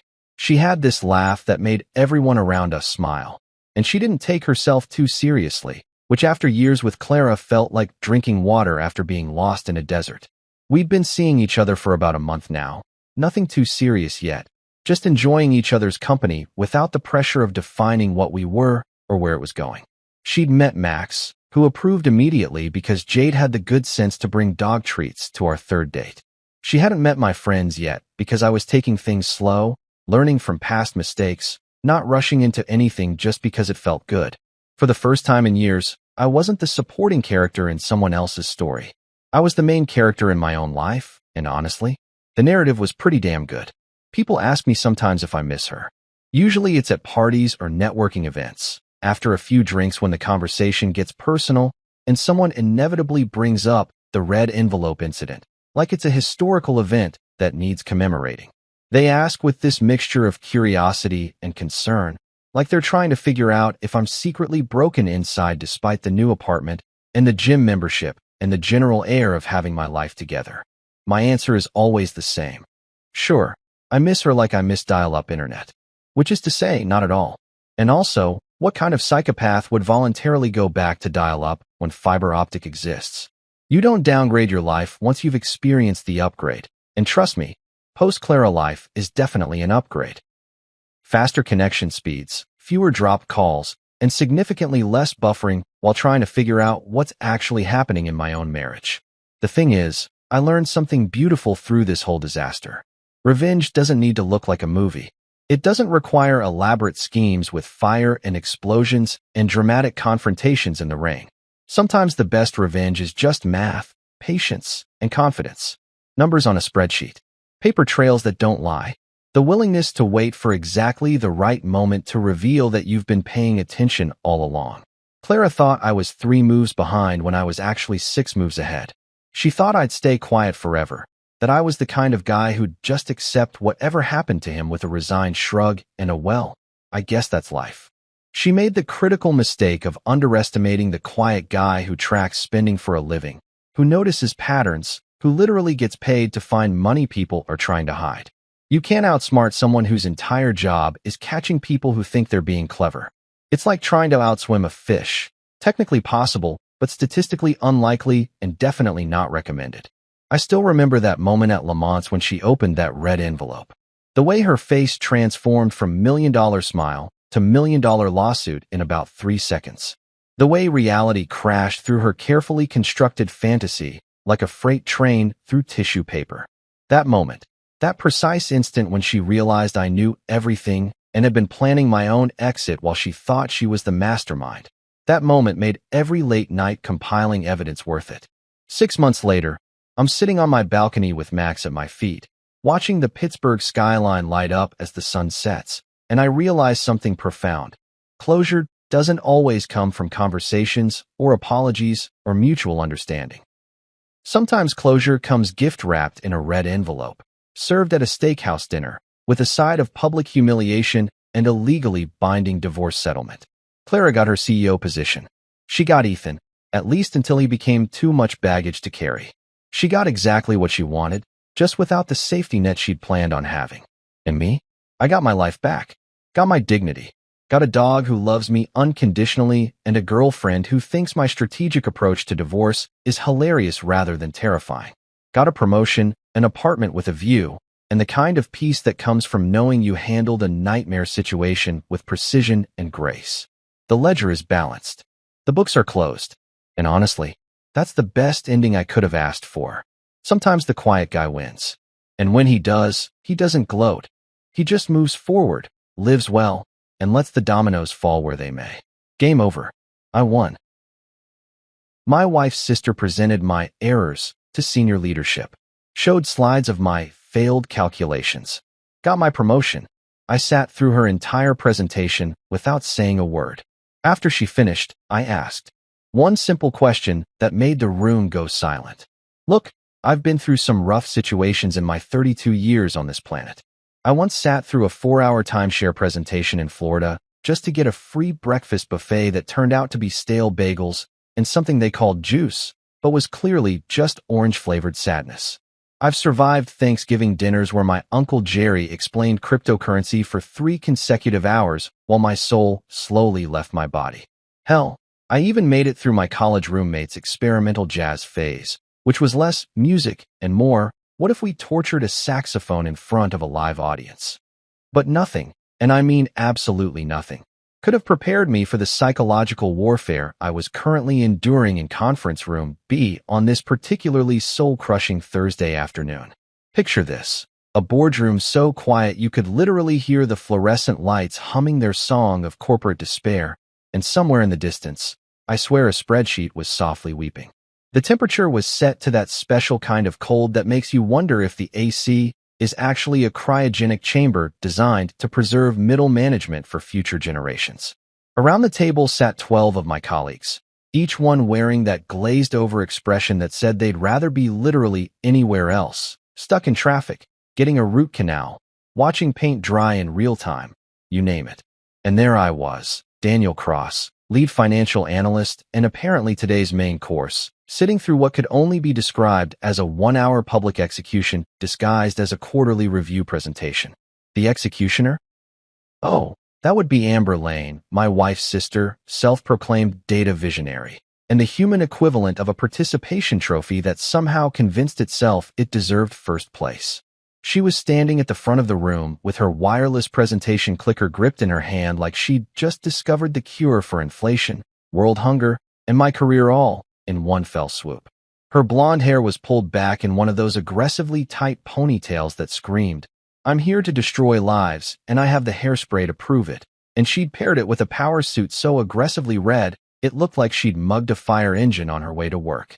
Every single slide that flashed up on that massive screen behind her was a masterpiece of passive-aggressive corporate warfare.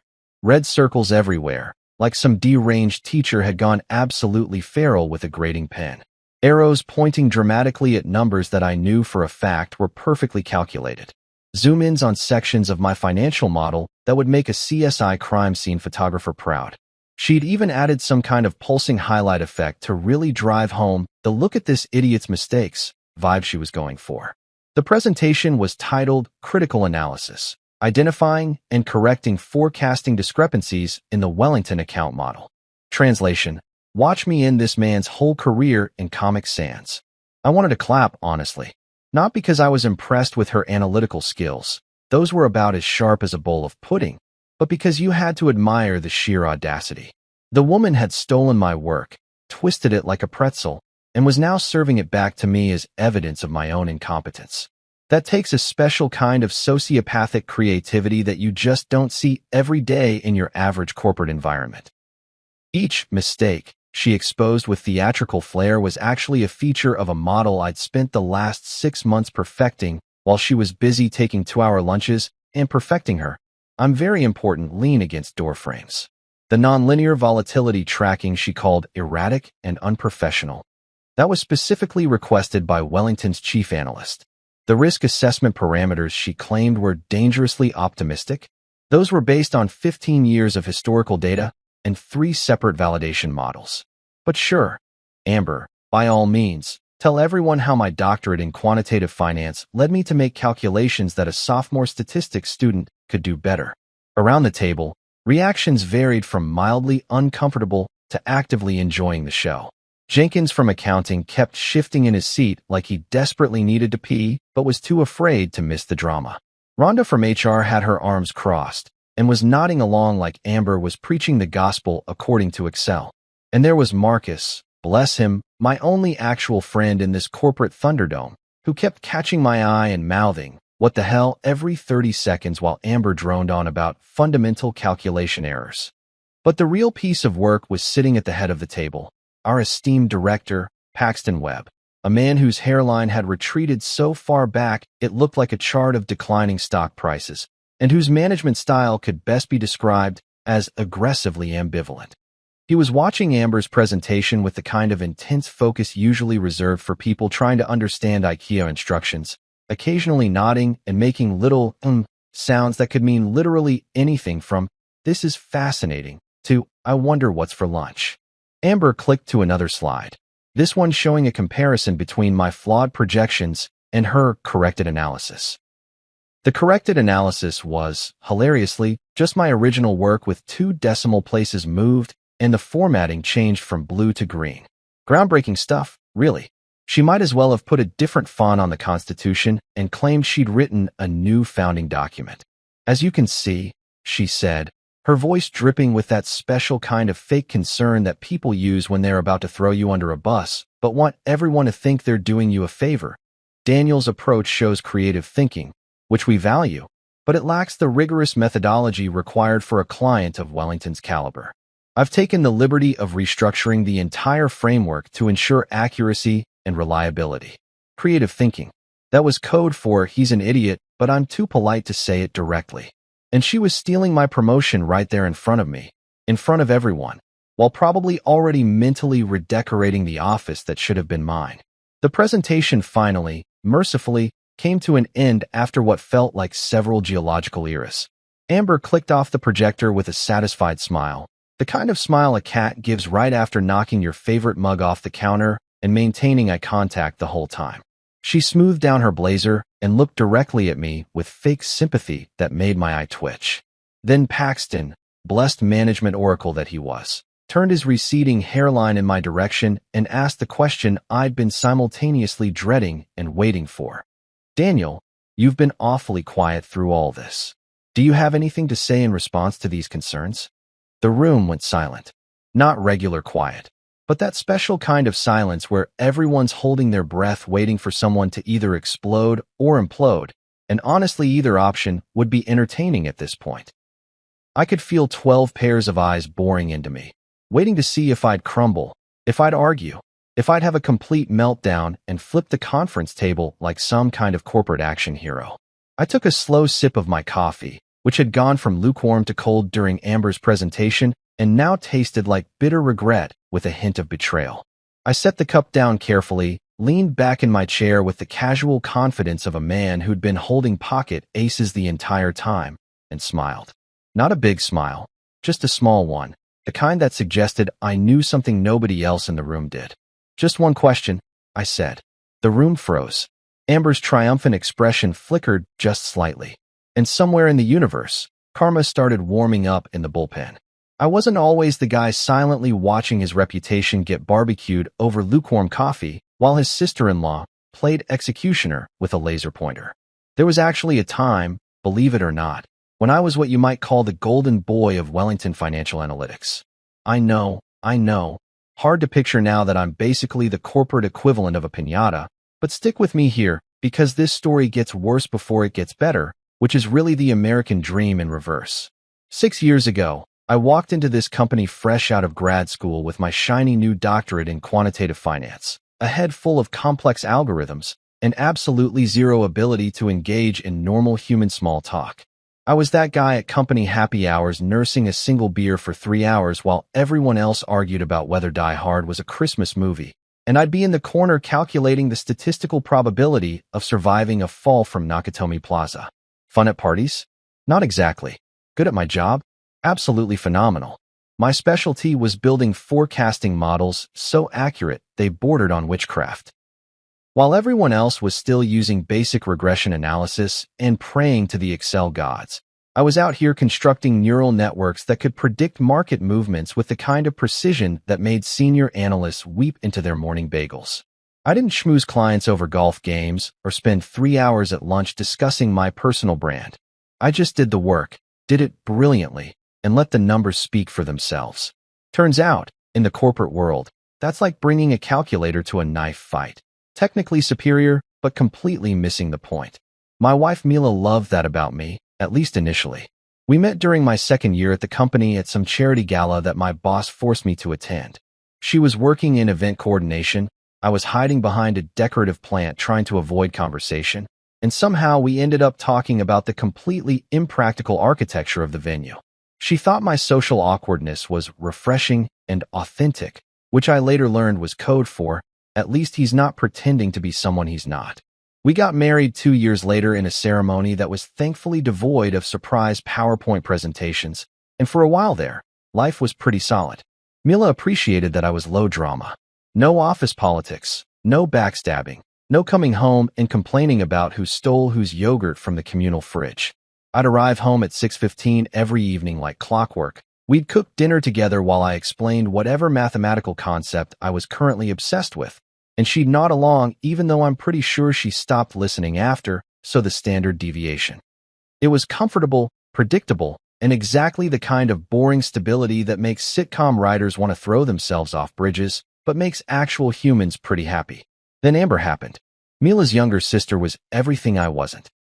Loud, charismatic, and blessed with the kind of confidence usually reserved for people who've never experienced consequences for their actions. She'd bounced around between 5 different jobs in 3 years, each time leaving under circumstances she described as creative differences, but which I suspected were more like discovered I actually had to work. When she announced she was applying to Wellington Financial, I figured there was no way she'd get in. The woman's idea of quantitative analysis was calculating how to split a brunch bill 4 ways, and even then she usually got it wrong. But here's the thing about corporate America that nobody tells you when you're busy getting your doctorate. Charisma beats competence about 70% of the time. Amber waltzed into her interview, charmed the pants off Paxton with her vision for dynamic market engagement, or whatever meaningless buzzword salad she served up, and got hired as a junior analyst. This was 4 years ago, 2 years after I'd already established myself as the department's go-to guy for anything involving numbers more complicated than basic arithmetic. Mila was thrilled. "Now you two can carpool," she said, like I'd been secretly wishing for more quality time with someone who once asked me if Excel had spell check.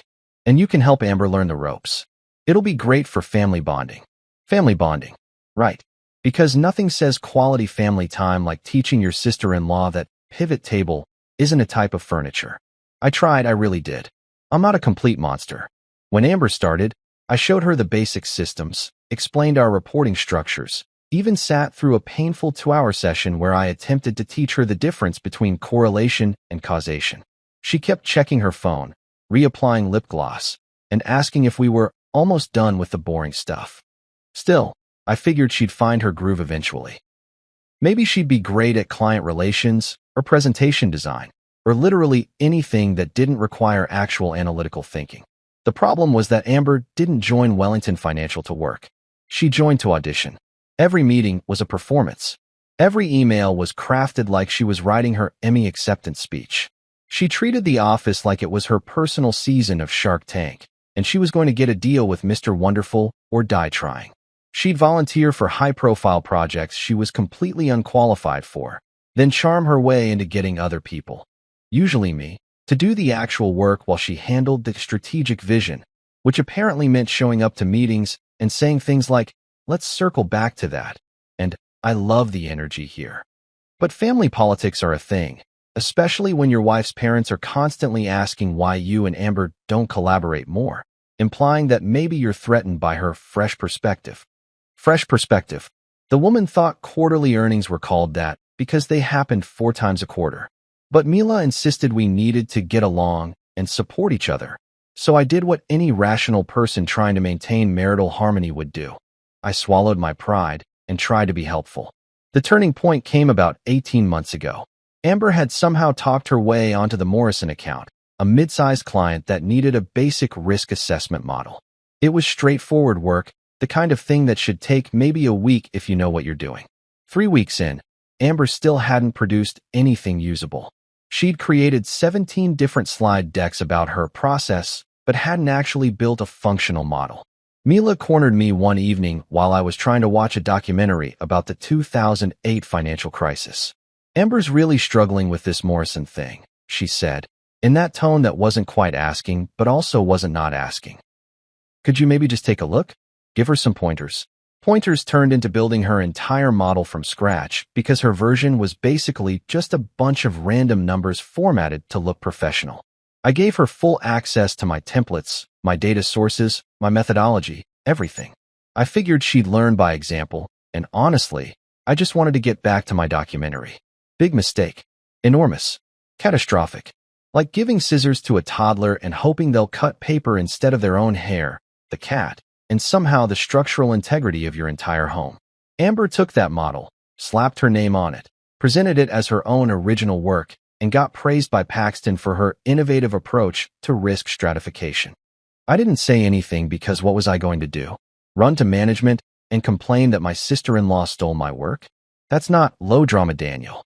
That's petty guy who can't handle his wife's sister's success Daniel. So I stayed quiet, congratulated her when Mila insisted, and told myself it was a one-time thing. Narrator voice, it was not a one-time thing.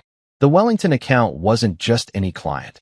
This was the Mount Everest of financial consulting contracts, the kind of opportunity that comes around maybe once in a career if you're lucky, and twice if you've made some kind of dark pact with the finance gods.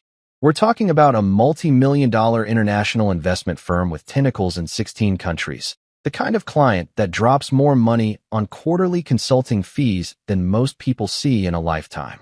Landing their business meant CEO attention, board recognition, and a potential raise big enough to finally make my student loans stop, sending me threatening letters written in what I can only assume is the financial equivalent of ancient curses. When Paxton announced in our morning meeting that Wellington was looking for a firm to build them a proprietary predictive model for emerging market volatility, I swear I heard angels singing. Or maybe that was just the coffee machine wheezing in the break room. But either way, this was my moment. Everything I'd been working toward, every late night building algorithms while my college friends were out living their best lives, every conference I'd attended where I was the youngest person in the room by 20 years, it all came down to this. The brief was beautiful in its complexity. Wellington wanted something that could predict market movements before they happened, a model that could analyze thousands of variables simultaneously and identify patterns invisible to traditional analysis. They wanted to see emerging market crashes coming from 3 months out. They wanted to know which tech startups in developing economies would boom and which would bust. Basically, they wanted a crystal ball, but one backed by rigorous mathematical proof and peer-reviewed methodology. In other words, they wanted exactly what I'd been building in various forms for the past 6 years.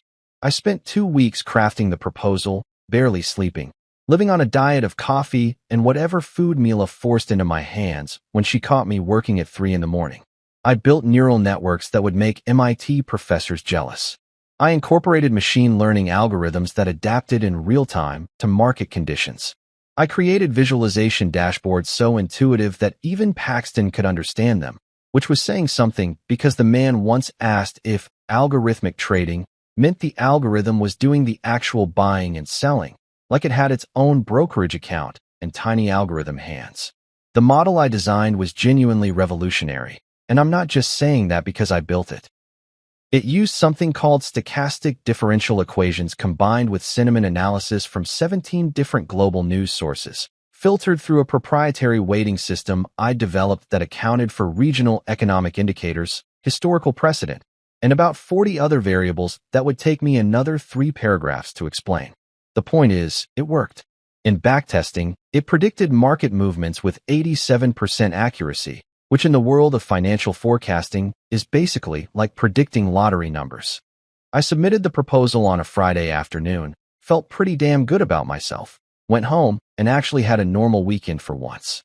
Mila and I went to some farmer's market where I bought overpriced artisanal cheese and pretended to care about the difference between heirloom tomatoes and regular ones. Life was good. I was going to nail this presentation, get the promotion, maybe finally buy a car made in this decade. Then Monday morning rolled around and Paxton called me into his office with that look on his face that managers get when they're about to ruin your day, but frame it as an opportunity for growth. "Daniel, fantastic work on the Wellington proposal," he started, which should have been my first warning sign because Paxton complimenting anyone was like seeing a unicorn. Technically possible, but deeply suspicious. Really fantastic. The technical specifications are exactly what they're looking for. I waited for the other shoe to drop. In corporate America, compliments are just the appetizers before the main course of disappointment. Now, Wellington is very particular about client relations, Paxton continued, leaning back in his chair that probably cost more than my monthly rent. They want someone who can interface with their executive team, handle the presentation aspects, really sell the vision alongside the technical specs. Right? I said slowly. I can do presentations. I've done dozens of. We're assigning Amber as your collaborator on this one. And there it was. The other shoe, dropping like an anvil in a cartoon, flattening all my hopes and dreams into a two-dimensional pancake of corporate politics. Amber, I repeated, because surely I'd misheard. Maybe he said amber, like the color, and we were redecorating the presentation slides. Maybe he said Amber Alert and was warning me about something. Anything other than what he actually said. "She's got great client-facing skills," Paxton explained, like this made any sense at all. "Really knows how to work a room. You two will make an excellent team. Your technical expertise and her interpersonal finesse." Interpersonal finesse. That was one way to describe someone whose main skill was talking confidently about things she didn't understand. I wanted to argue, to point out that Amber's idea of technical expertise was knowing how to change the toner in the printer, but Paxton had that look that said the decision was already made and this conversation was just a courtesy to make me feel like I had a say in my own professional execution. "She'll handle the client meetings and presentations," Paxton continued. "You focus on building the model, making sure everything's technically sound. Play to your strengths, right?" Translation: shut up, do the math, and let Amber take the glory. But what was I going to do? This was still the Wellington account. This was still my chance at that promotion, that raise, that sweet validation that I wasn't just some socially awkward numbers guy destined to crunch data in obscurity until I retired and became that old guy at parties who corners people to talk about the beauty of statistical modeling. So I smiled, nodded, and said, "Sure, sounds like a great partnership." Narrator voice: "It was not a great partnership. The project kicked off the following week, and I immediately understood the dynamic we were working with. I would spend 18-hour days refining the model, testing scenarios, debugging code, and optimizing performance. Amber would show up to meetings with Wellington's team, flash her pageant smile, and say things like, "Our innovative approach to market prediction, and we've developed a groundbreaking methodology," while gesturing vaguely at slides I'd created at 4 in the morning. I didn't mind at first, honestly. I told myself that everyone has a role to play, and if her role was being the face of the operation while I was the brain, well, that was fine. I'm not naturally comfortable in client meetings anyway. I have this unfortunate tendency to get too deep into technical explanations, and before I know it, I'm 45 minutes into explaining the mathematical proof behind Brownian motion while my audience's eyes have glazed over like donuts. Amber, meanwhile, could charm anyone. She'd walk into Wellington's boardroom, and let me tell you, their boardroom made our office look like a storage closet, wearing designer suits that probably cost more than my car, and within minutes, she'd have their senior analysts eating out of her hand. She remembered their kids' names, asked about their golf handicaps, laughed at their jokes that weren't funny. She was good at the game in a way I'd never be. The model came together beautifully over the next 3 months. Every test I ran exceeded expectations. The accuracy rates were climbing. Wellington's chief analyst, Dr. Patel, kept sending emails with subject lines like impressive results and exactly what we needed. I figured, fine, let Amber bask in the reflected glory. The numbers don't lie, and when this thing goes live and starts making Wellington obscene amounts of money, everyone will know who actually built it. Spoiler alert, I was adorably naive. The email arrived on a Tuesday morning with the subject line, Wellington Account Review Meeting, Mandatory Attendance, which is corporate speak for clear your calendar or clear your desk. I was 3 coffees deep into debugging a minor issue with the model's Asian market parameters when I saw it, sent by Paxton at 7:30 in the morning because apparently sleep is for people without middle management anxiety. The meeting was scheduled for Thursday at 2 p.m. in Conference Room B, which was the fancy one with the big screen and the chairs that didn't squeak when you moved, reserved for either impressing clients or destroying careers. I assumed it was the former. Looking forward to presenting our final results to the team, Amber had replied all within literally 90 seconds, with enough exclamation points to trigger a punctuation warning. So excited to share what we've accomplished. We, our. What a generous use of plural pronouns for someone whose biggest contribution to the project was correctly spelling Wellington in her emails about 60% of the time. I should have known something was wrong when Amber started acting weird on Wednesday. She was always hovering around my desk, asking pointed questions about specific sections of the model with this strange intensity that felt less like curiosity and more like a lawyer deposing a witness. So this volatility tracking section, she'd say, peering over my shoulder at my screen with the subtlety of a hawk eyeing a field mouse. You're absolutely certain about these calculations? Like, you triple-checked them? Yes, Amber. I'd replied, not looking up from my work. I've been doing this for 6 years. I know how to check my calculations. Right, of course, she'd said. But there was something in her tone that felt off, like she was filing away information for later use. It's just that these numbers seem really aggressive. Bold, you know? Very bold choices. Bold choices. That should have been my second warning sign, right after the mandatory meeting email. When someone in corporate America starts calling your work bold, they're usually setting up to call it reckless about 5 minutes later. Thursday arrived with all the ominous energy of storm clouds gathering before a tornado. I showed up to Conference Room B 15 minutes early because punctuality is one of my few marketable personality traits, and found the room already half full. Jenkins from accounting was there, nervously organizing his pens by color. Rhonda from HR sat in the corner with her tablet, which was never a good sign because HR only took notes when someone was about to get documentation for a file. Marcus gave me a subtle head shake when I walked in, the universal bro signal for something's wrong, but I don't know what. The senior team filed in over the next 10 minutes. Paxton with his tragic hairline, our CFO Sandra Chun, who looked like she'd rather be literally anywhere else, and even Gerald Morrison, the CEO, which made my stomach drop because Gerald only showed up to meetings that were either extremely good news or catastrophically bad news, and given Amber's weird behavior, I wasn't betting on the former. Then Amber made her entrance. She strutted in wearing heels so sharp they could probably be classified as weapons in several states. Paired with a power suit so aggressively red, it looked like she'd mugged a fire engine and then had it professionally tailored. Her blonde hair was pulled back in one of those ponytails so tight I was concerned about her blood circulation, and she was carrying a leather portfolio that definitely cost more than my monthly student loan payment.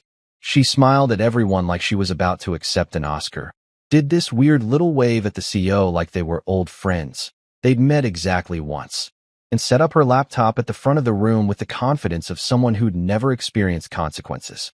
Thank you all for coming, she began, and my internal alarm system started blaring like a submarine about to implode.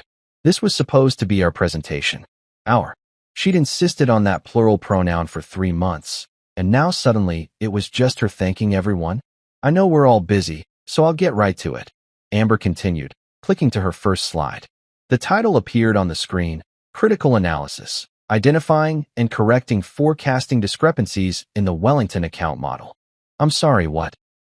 My brain needed a solid 3 seconds to process what I was seeing because surely I'd misread it. Critical analysis? Discrepancies? This was supposed to be a celebration of our successful model, a victory lap before full implementation. I looked at Marcus, who looked at me with the expression of someone watching a car crash in slow motion. Jenkins had stopped organizing his pens. Even Paxton looked confused, which was saying something because confusion was basically his default state. Amber clicked to the next slide, and there it was, a screenshot of my model with red circles drawn around perfectly correct calculations like a teacher grading a failing exam. Big, aggressive red circles that screamed, "This is wrong," in visual form. I'd like to address some concerning deviations in Daniel's forecasting model, she said, her voice dripping with fake concern so thick you could spread it on toast. She actually placed her hand on her chest like she was physically pained to be doing this. As his collaborator, I've had a front row seat to his process, and while I've tried to address these issues privately, I believe they're serious enough to warrant team discussion. The room temperature seemed to drop about 15 degrees. Everyone's attention swiveled to me like I'd just been accused of embezzlement. I sat there, coffee cup frozen halfway to my mouth, trying to process what was happening. This wasn't a presentation. This was a public execution, and I was the guest of dishonor. She made it sound like I'd accidentally crashed the global economy instead of building what was arguably the most sophisticated forecasting model Wellington had ever commissioned. Every slide was a new attack wrapped in corporate speak and false sympathy. Daniel's creative approach, she'd say, which everyone in that room knew was code for "this idiot doesn't know what he's doing." His unconventional methodology, meaning he's making it up as he goes. His aggressive risk parameters, translating to he's going to bankrupt our client and possibly trigger an international incident. My personal favorite was when she threw in this absolute gem. Daniel is a creative thinker, and we value that innovation here at Wellington Financial. We really do. But sometimes creativity crosses the line into chaos, and I think we've reached that point. Chaos. She actually said chaos. Like I was some kind of mad scientist building models in my basement while cackling maniacally, not a doctorate-holding analyst with 6 years of proven success. The only chaotic thing in this room was her confidence-to-competence ratio, which was so wildly skewed it should have been studied by mathematicians as proof that infinity actually exists. For 60 excruciating minutes, she systematically demolished every aspect of my work with the precision of a surgeon and the mercy of a honey badger. She questioned my data sources, the same sources Wellington specifically requested. She criticized my volatility calculations, which were based on peer-reviewed academic research. She even suggested that my visualization dashboards were unnecessarily complex, which was rich coming from someone who once asked me if we could just make the numbers bigger so they look more impressive. The entire time, I sat there sipping increasingly cold coffee like a man attending his own roast at a comedy club, except none of this was funny and I hadn't agreed to be here. People were taking notes. Rhonda was typing furiously on her tablet. Sandra Chun kept glancing at me with this expression that wasn't quite pity, but was definitely in the same neighborhood. Even Gerald looked concerned, and that man had the emotional range of a particularly stoic brick. When Amber finally clicked to her conclusion slide, recommended actions, complete model restructuring with enhanced oversight, I realized what this really was. This wasn't about fixing problems. This was a coup. She was going to take over the entire project, get the credit, get the promotion, and leave me looking like the incompetent idiot who couldn't build a functional model without adult supervision. The presentation mercifully ended, and Amber stood there basking in the aftermath like she'd just delivered a TED Talk that would change the world. The silence was so thick you could have cut it with a knife and served it at a funeral. Then Paxton turned to me with the expression of someone who'd rather be getting dental surgery without anesthesia. "Daniel," he said carefully, "you've been awfully quiet through all this. Do you have anything to say in response to these concerns?"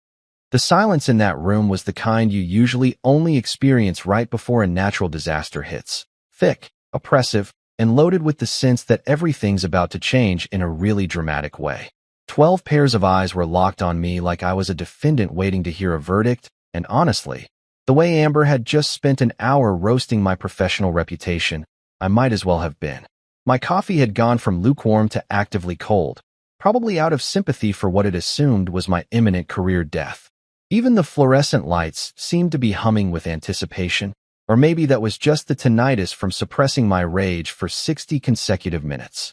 Paxton was looking at me with this expression that I can only describe as, "Please don't make this worse," which was hilarious considering I wasn't the one who'd just committed professional murder via PowerPoint.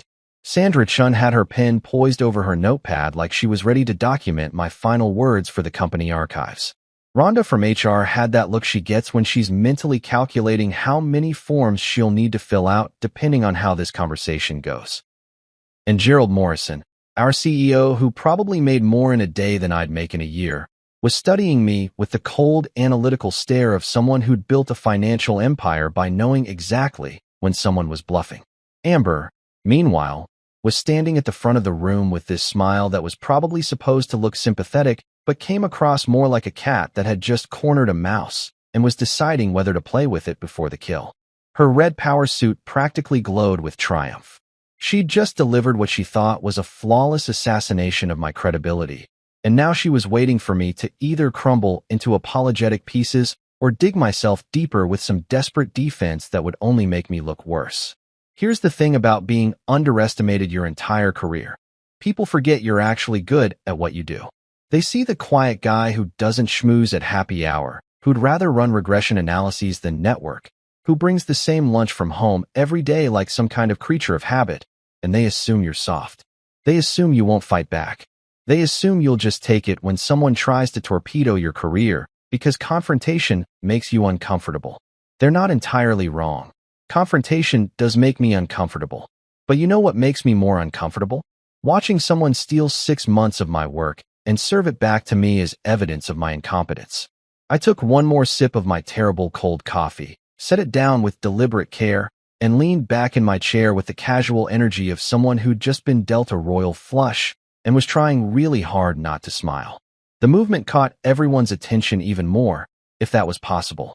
Marcus leaned forward slightly, sensing something was about to happen.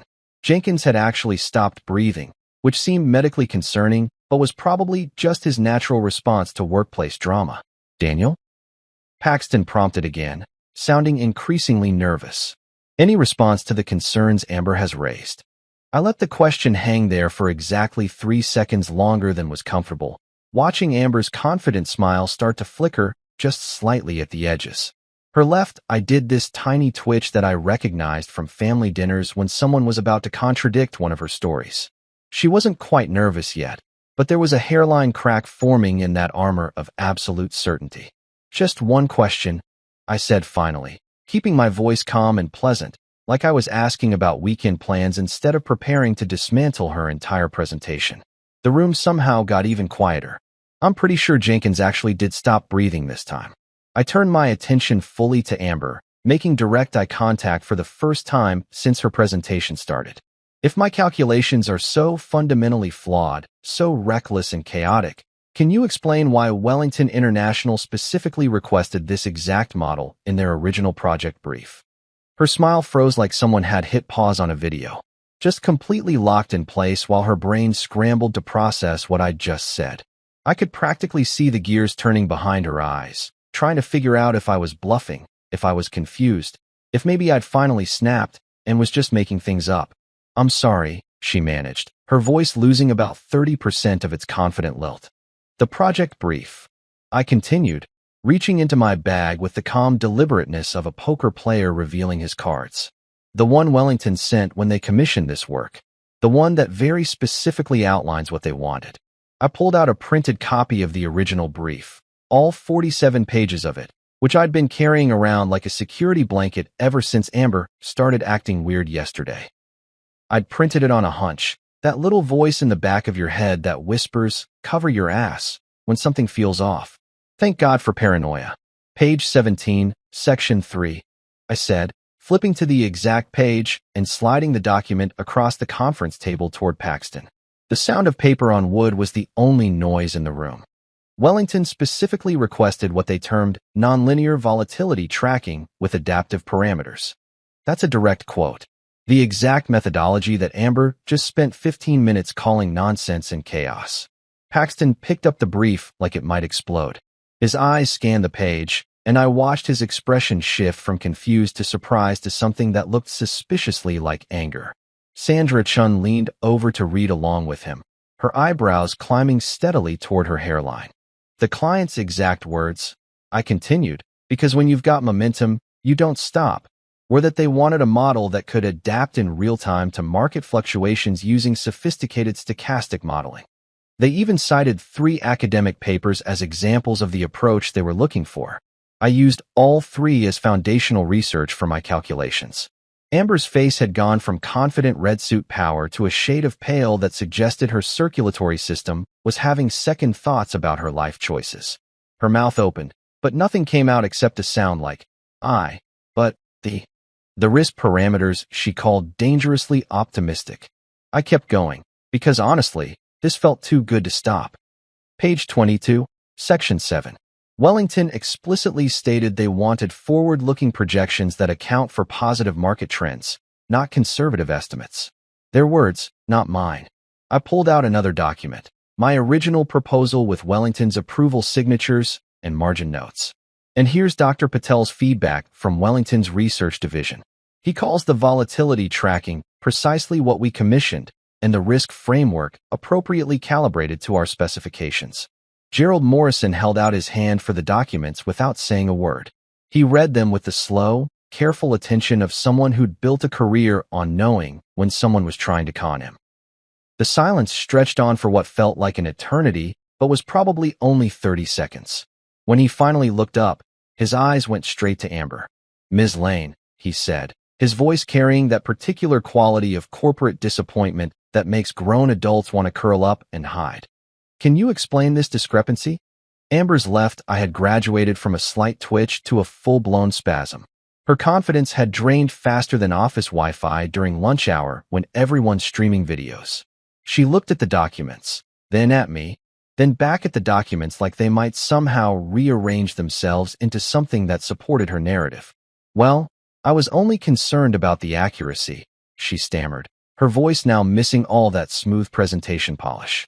I mean, even if the client requested it, we have a responsibility to ensure that. To ensure that what? Sandra Chin cut in, and I'd never loved our CFO more than in that moment. That we ignore the client's explicit requirements? That we override the specifications from their chief analyst?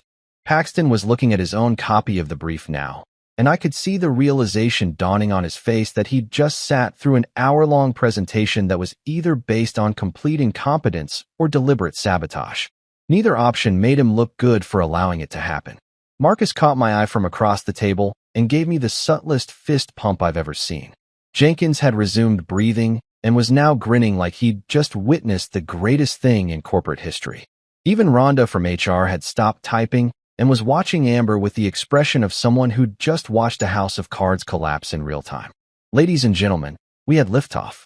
The thing about corporate vindication is that it doesn't happen in a sudden, dramatic explosion like in the movies. There's no slow-motion shot of the villain getting led away in handcuffs while inspirational music plays. No, in real corporate America, revenge is served cold, bureaucratic, and with an overwhelming amount of follow-up emails that all need to be replied to with per my previous email energy.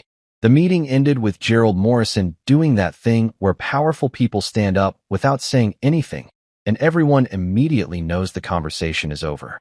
He collected the documents I'd provided, my safety net of paranoid documentation, and walked out with Paxton scrambling behind him like a puppy who knows he's about to get scolded for peeing on the expensive rug. Sandra Chun lingered just long enough to give me a nod that clearly said, "Well played," before following them out. The rest of the team filed out in uncomfortable silence, except for Marcus, who waited until Amber left before giving me a full fist bump and whispering, "That was the most beautiful thing I've ever witnessed in this hellhole."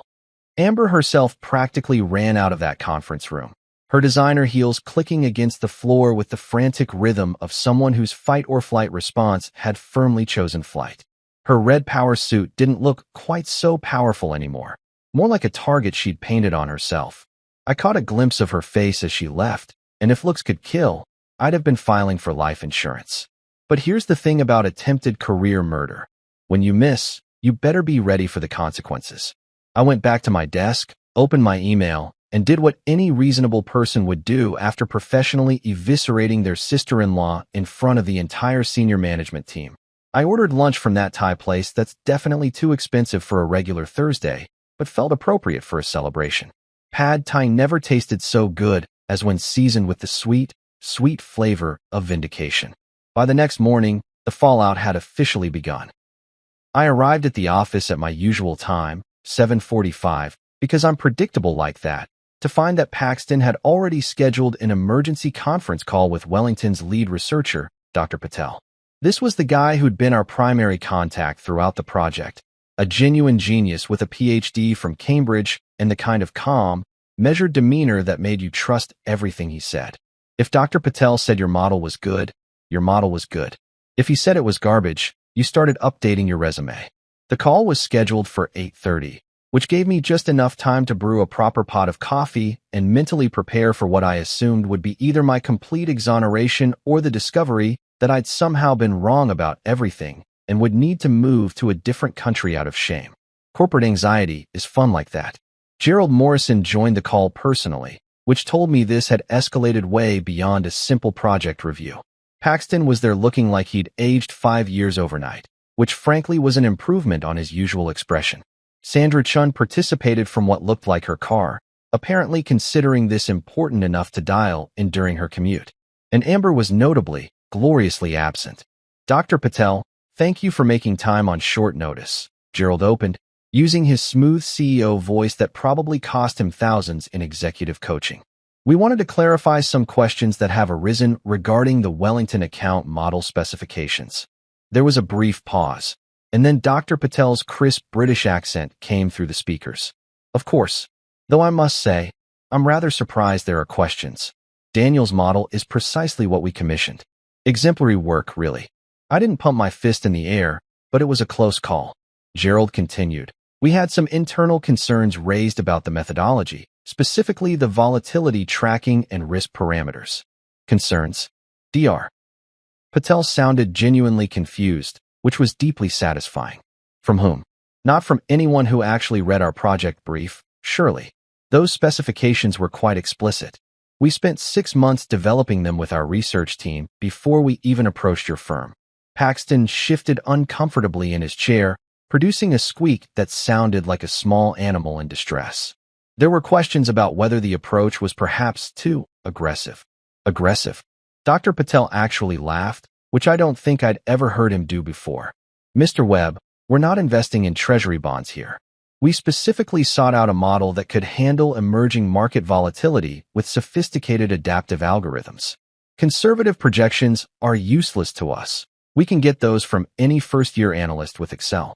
What Daniel built is precisely the kind of forward-thinking analysis we need. Frankly, it exceeds our expectations. Gerald leaned back in his chair, looking directly at Paxton with an expression that suggested someone's performance review was going to be very interesting this year. That's very helpful clarification, Dr. Patel.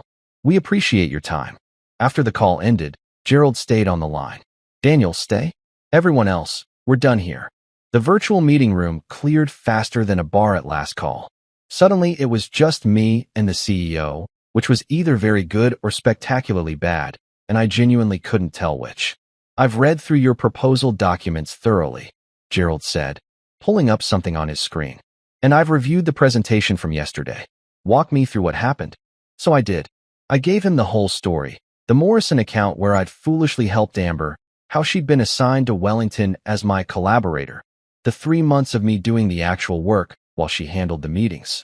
I kept it professional, stuck to facts, didn't editorialize about her competence or lack thereof. When I finished, Gerald was quiet for a moment. Then he said, she tried to take credit for your work by discrediting you first. Classic move. Stupid, but classic. Yes, sir.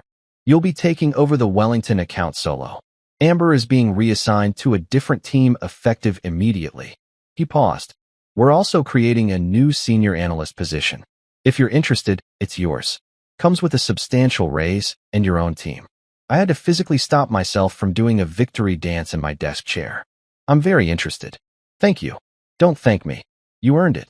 Just do me a favor and actually delegate sometimes. Can't have my senior analysts burning out before 40. The call ended, and I sat there for a solid minute just processing what had happened. I'd gone from public humiliation to promotion in less than 24 hours. This was the corporate equivalent of getting knocked down in the first round and coming back with a knockout punch in the second. The news spread through the office faster than rumors about free donuts in the break room. By lunch, everyone knew Amber had been reassigned to some back-end reporting position that was basically corporate Siberia. Marcus brought cupcakes to my desk, just because. Even Jenkins stopped by to tell me he'd always believed in my methodology, which was definitely not true, but I appreciated the sentiment. My phone stayed suspiciously quiet all day. No congratulations text from Mila. No calls. Nothing. That was fine. I'd deal with the home front later. Right now, I was enjoying my first drama-free afternoon in months. That night, I got home around 7 to find Mila sitting at the kitchen table with her laptop, a glass of wine, and the expression of someone who'd been practicing a speech all day.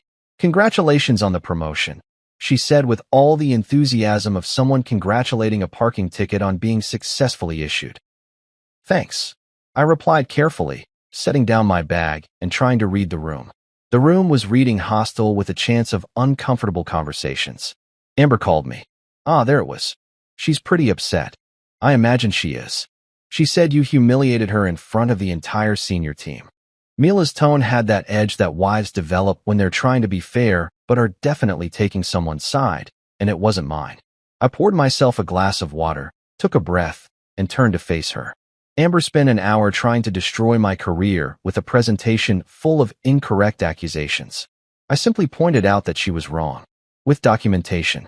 That's not humiliation, that's fact-checking. She was just trying to ensure quality control. Mila. I cut her off, which I almost never did. She didn't read the project brief. She didn't understand the client requirements. She tried to take credit for my work by making me look incompetent. That's not quality control. That's sabotage. We stared at each other across the kitchen, and I could see her mentally calculating whether defending her sister was worth the argument she could sense coming. She's family, Mila finally said. So am I replied. And I'd appreciate it if my wife could maybe be happy that I didn't just lose my job. She sighed, took a long sip of wine, and we agreed to table the discussion for later, which in marriage language means we're both mad but too tired to fight about it properly. As I lay in bed that night, staring at the ceiling while Mila fake slept on the other side, I realized that winning at work doesn't always mean winning at home. But I take it. You know that feeling when you win something big and you're riding high on the adrenaline of victory, thinking you've finally caught a break, and then the universe looks at you and says, "Hold my beer." Yeah, that's where I found myself about 2 weeks after my triumphant Wellington vindication. Because apparently, in the corporate world, defeating your enemies just means they upgrade their tactics from publicly embarrassing to covertly destructive, and honestly, I should have seen it coming. It started small, the way most horror stories do. I came into work on a random Wednesday morning, grabbed my usual coffee from the break room, black, no sugar, because I'm boring like that, and settled in at my desk to review the latest Wellington data. I opened my project folder and found exactly nothing. Not corrupted files, not misplaced documents, just an empty folder staring back at me like the void itself had developed a taste for financial models. My first thought was that I'd opened the wrong folder, because surely I hadn't just lost 3 weeks of work on the Wellington expansion project. I checked my recent files, my desktop, my downloads folder, nothing. Gone. Vanished. Thanos snapped out of existence. My heart rate jumped from resting to, oh God, what have I done, in about 3 seconds flat. Fortunately, because I'm paranoid and have trust issues that would make a conspiracy theorist look chill, I'd backed everything up to the company cloud server the night before. Crisis averted. I restored the files, chalked it up to some weird computer glitch, and went about my day thinking the tech gods had briefly forgotten I existed. 2 days later, I opened my quarterly forecast presentation for the board meeting and found that every single chart had been flipped upside down. Not rotated, not corrupted, literally inverted, so all my growth projections looked like catastrophic declines and vice versa. It was like someone had taken my presentation and run it through a funhouse mirror, except this wasn't fun and the only thing reflected was my growing rage. I fixed it, double-checked everything 17 times, and saved multiple backup copies across different platforms, because at this point I was pretty sure I was either losing my mind or someone was actively screwing with me. Given my recent history with a certain red suit-wearing sociopath, I had a pretty good guess which one it was. The following Monday, I tried to log into my computer and got a message that my password was incorrect. I tried again, incorrect. A third time, account locked for security reasons, please contact IT. I'd used the same password for 2 years, and suddenly my muscle memory was gaslighting me? I don't think so. I trudged down to the IT department, which was located in the basement like we were working in some kind of tech dungeon, and found my buddy Jin surrounded by approximately 40 monitors and what looked like the contents of a Radio Shack that had exploded. Jin was one of those IT guys who treated computers like they were sentient beings deserving of respect, and treated humans like necessary annoyances who kept breaking said computers. Let me guess, he said without looking up from whatever digital surgery he was performing, login issues? How'd you know? Because you're the third person this week with mysterious account problems, and the other two also happen to work on high-profile projects. He finally looked at me, adjusting his glasses that were perpetually sliding down his nose. Someone's been playing with the authentication system. Can you tell who? Jin's fingers flew across his keyboard with the speed of someone who'd learned to type before they learned to walk. Technically, no. The logs are clean. But he pulled up something that looked like the Matrix had a baby with an Excel spreadsheet. There's been unusual access patterns from a terminal in conference room C. Late nights, weekends. Someone who shouldn't be here is definitely here. Conference room C was right next to the back-end reporting bullpen where Amber had been reassigned. Coincidence? In a world where gravity exists and water is wet, maybe. In this office? Absolutely not. I fixed my login, changed my password to something that would take a supercomputer about 1,000 years to crack, and went back to my desk feeling like I was developing a legitimate paranoid personality disorder. The problem with paranoia is that sometimes you're actually right, and being right doesn't make you feel better. It just makes you more paranoid. That night, I did something I'm not particularly proud of. I started keeping physical backups of everything. I'm talking printed documents, external hard drives hidden in my desk drawer, USB sticks in my gym bag. I became that guy who saves 17 versions of the same file with increasingly elaborate naming conventions like Wellington _model _final _V3 actual _final for real this time. I was sleeping maybe 4 hours a night, jolting awake at 2 in the morning convinced I'd forgotten to back up something crucial. Mila noticed, obviously, because subtle I am not. You're being paranoid, she said one evening while I was backing up files at 11 p.m. instead of, sleeping like a normal human being. I'm being prepared, I corrected, clicking save for the 18th time. Amber's not even on your team anymore. She's in a completely different department. You won. Can you please just let it go? Let it go. Right. Because people who try to destroy your career with PowerPoint definitely just accept defeat gracefully and move on with their lives. That's definitely how vindictive people work. I didn't bother arguing because Mila had made it crystal clear that she considered the whole Wellington incident resolved, and any continued concerns about her sister were just me being unable to move forward. Family loyalty is a hell of a drug, and my wife was apparently mainlining it.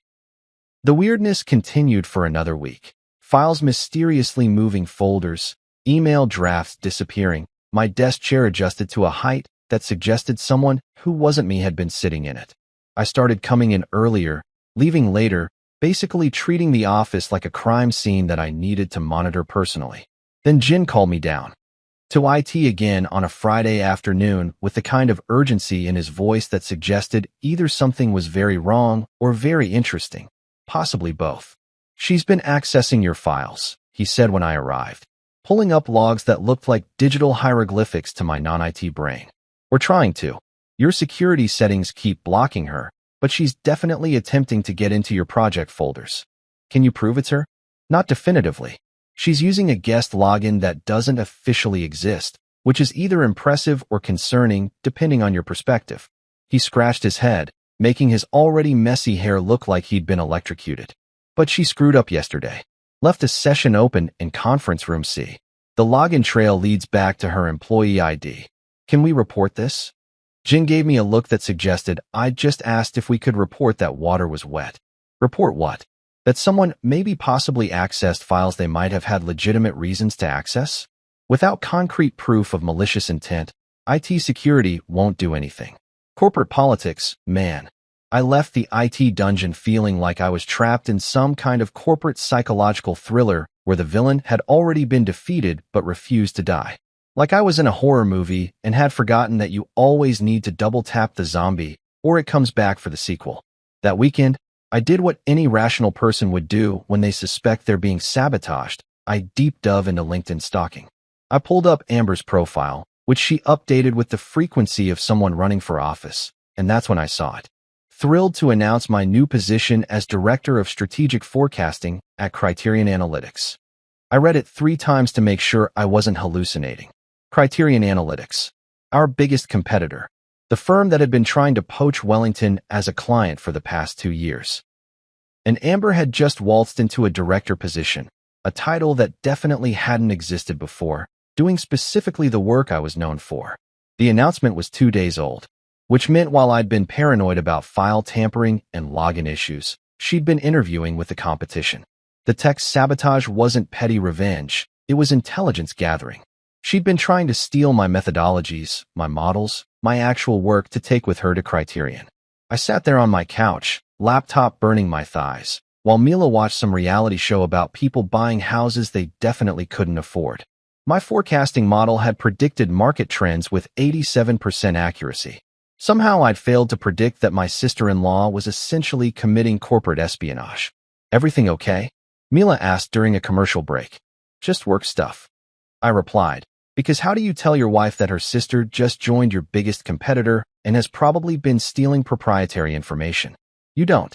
You bottle it up like a functional adult and wait for the inevitable explosion. I closed my laptop and smiled. Actually, everything's fine. Narrator voice, everything was not fine. My model had been right about one thing, though. I'd predicted a storm was coming. I just hadn't realized I was going to be standing in the middle of it holding nothing but an umbrella made of corporate policy and increasingly questionable life choices. There's a special kind of anger that transcends normal human emotion.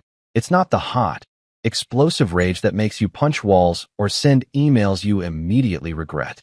No, this is the cold, calculated fury that makes you meticulously plan someone's professional demise with the precision of a Swiss watchmaker and the vindictive satisfaction of a supervillain who's finally figured out the hero's weakness. And let me tell you, when I saw the announcement for the National Financial Forecasting Conference with Amber's face plastered across the promotional material, I achieved that special level of zen-like rage that probably should have concerned me, but instead felt oddly empowering. The email invitation landed in my inbox on a Tuesday morning. One of those mass promotional blasts that usually gets immediately deleted along with the 17 LinkedIn connection requests from people I've never met. Join us for a groundbreaking presentation by Criterion Analytics' newest Director of Strategic Forecasting, Amber Lane, as she unveils revolutionary predictive modeling techniques that are reshaping the industry. Revolutionary. That was a funny way to spell blatantly stolen from her brother-in-law while pretending to be concerned about quality control. I clicked through to the conference website, which had clearly been designed by someone who thought more gradient effects automatically meant more credibility. And there it was, Amber's keynote presentation scheduled for the main ballroom at the Hyperion Hotel downtown. The session description made me laugh out loud at my desk, which caused Jenkins to peer over his cubicle wall with concern. Advanced volatility tracking, a new paradigm in emerging market analysis. A new paradigm. My paradigm. The one I'd developed over 6 years of research and about 4,000 hours of work that had aged me prematurely and given me a caffeine dependency that concerned medical professionals. The conference was in 3 weeks. Plenty of time for Amber to polish her presentation about her groundbreaking work. Also plenty of time for me to help her out with it, because I'm thoughtful like that. I wasn't even mad anymore, which was somehow worse than being mad. I'd transcended anger and reached a state of almost academic appreciation for the sheer audacity. She'd stolen my code, my formulas, my entire methodological framework, and even, I kid you not, my specific color scheme for data visualization. The woman had copied my work down to the exact shade of blue I used for confidence intervals. That takes a special kind of brazen that you almost have to respect, like being impressed by a pickpocket who steals your wallet and then tries to sell it back to you. I spent the rest of that day in what I can only describe as a fugue state of productive scheming. On the surface, I was running my normal analyses, attending my usual meetings, responding to emails with appropriate professional courtesy. But in my head, I was orchestrating something that would make Machiavelli slow clap. The beautiful thing about being underestimated your whole career is that nobody suspects you're capable of elaborate revenge plots. Quiet Daniel, who brings the same turkey sandwich for lunch every day? Nah, he's too passive for retaliation. He'll probably just write a stern email and call it justice. Wrong. That evening, I stayed late at the office, not unusual for me, which was convenient for what I was planning.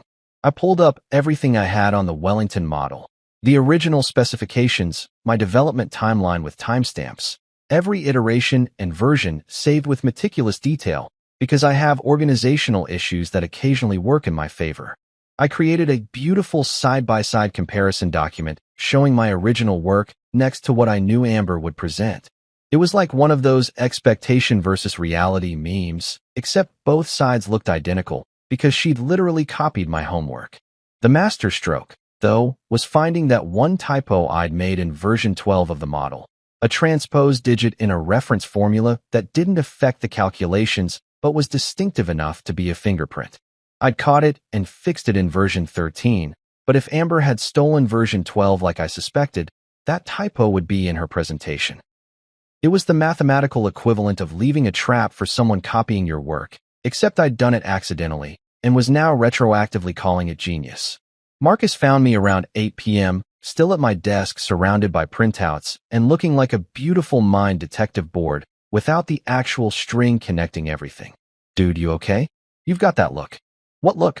The look people get right before they do something either really brilliant or really stupid, and it's honestly 50-50 which one. He leaned against my cubicle wall, arms crossed. This is about Amber, isn't it? I filled him in on the conference, the keynote, the whole situation. Marcus listened with increasing delight, his grin growing wider with each detail. So what are you going to do? I'm going to help her with her presentation, I said innocently. Help her? Yep. Make sure she has all the visual aids she needs for a comprehensive, thorough demonstration of her work. Marcus's eyes lit up like a kid on Christmas morning. You beautiful, petty genius. What do you need? What I needed, it turned out, was information about how conference presentations actually worked. I'd been to plenty of these things, but never paid attention to the technical side. I just showed up, gave my talk from my own laptop, and left. But for larger keynotes with hundreds of attendees, presentations usually got loaded onto the venue's system ahead of time for quality control and to avoid technical difficulties, which meant there was a window of opportunity between when Amber submitted her slides and when she actually presented. I spent the next week doing something I'm particularly good at: research. I found out the conference used a company called Event Tech Solutions for their presentation management. I learned that presenters typically submitted slides 5 to 7 days before the event. I discovered that the system allowed for last-minute technical updates if you had the right access credentials. And most importantly, I found out that the event coordinator was a woman named Patricia who answered her phone during business hours and was remarkably trusting when someone called claiming to be from the tech team doing quality assurance testing. Look, I'm not saying I'm proud of what I did next. I'm just saying that sometimes righteous indignation plus technical knowledge plus a complete lack of moral supervision equals creative problem solving. I called Event Tech Solutions exactly 1 week before the conference, using my most professional voice, the one I reserve for dealing with difficult clients and IRS auditors. Hi, this is Daniel Cross from the Wellington Financial Technical Team. We're coordinating with Criterion Analytics for their keynote presentation and wanted to run some compatibility tests on the slides before the event. Patricia, bless her trusting soul, bought it completely. Oh, wonderful. We always appreciate presenters who want to test ahead of time. Do you have the file access code? I didn't, but I had something better. the ability to sound incredibly confident while completely winging it. We're working with Ms. Lane's assistant on the coordination. Is there a way we could access the presentation portal to upload some test slides? We've had issues in the past with font rendering and want to make sure everything displays correctly. There was typing on the other end. I can send you a coordinator access link. This would let you view and edit any presentations submitted for the conference. Just for testing purposes, of course. Of course, I agreed, already grinning. Purely for technical verification. She sent me the link. I had access to Amber's presentation by that evening. Opening her slide deck was like watching a crime documentary where they reveal the murder weapon. There it was.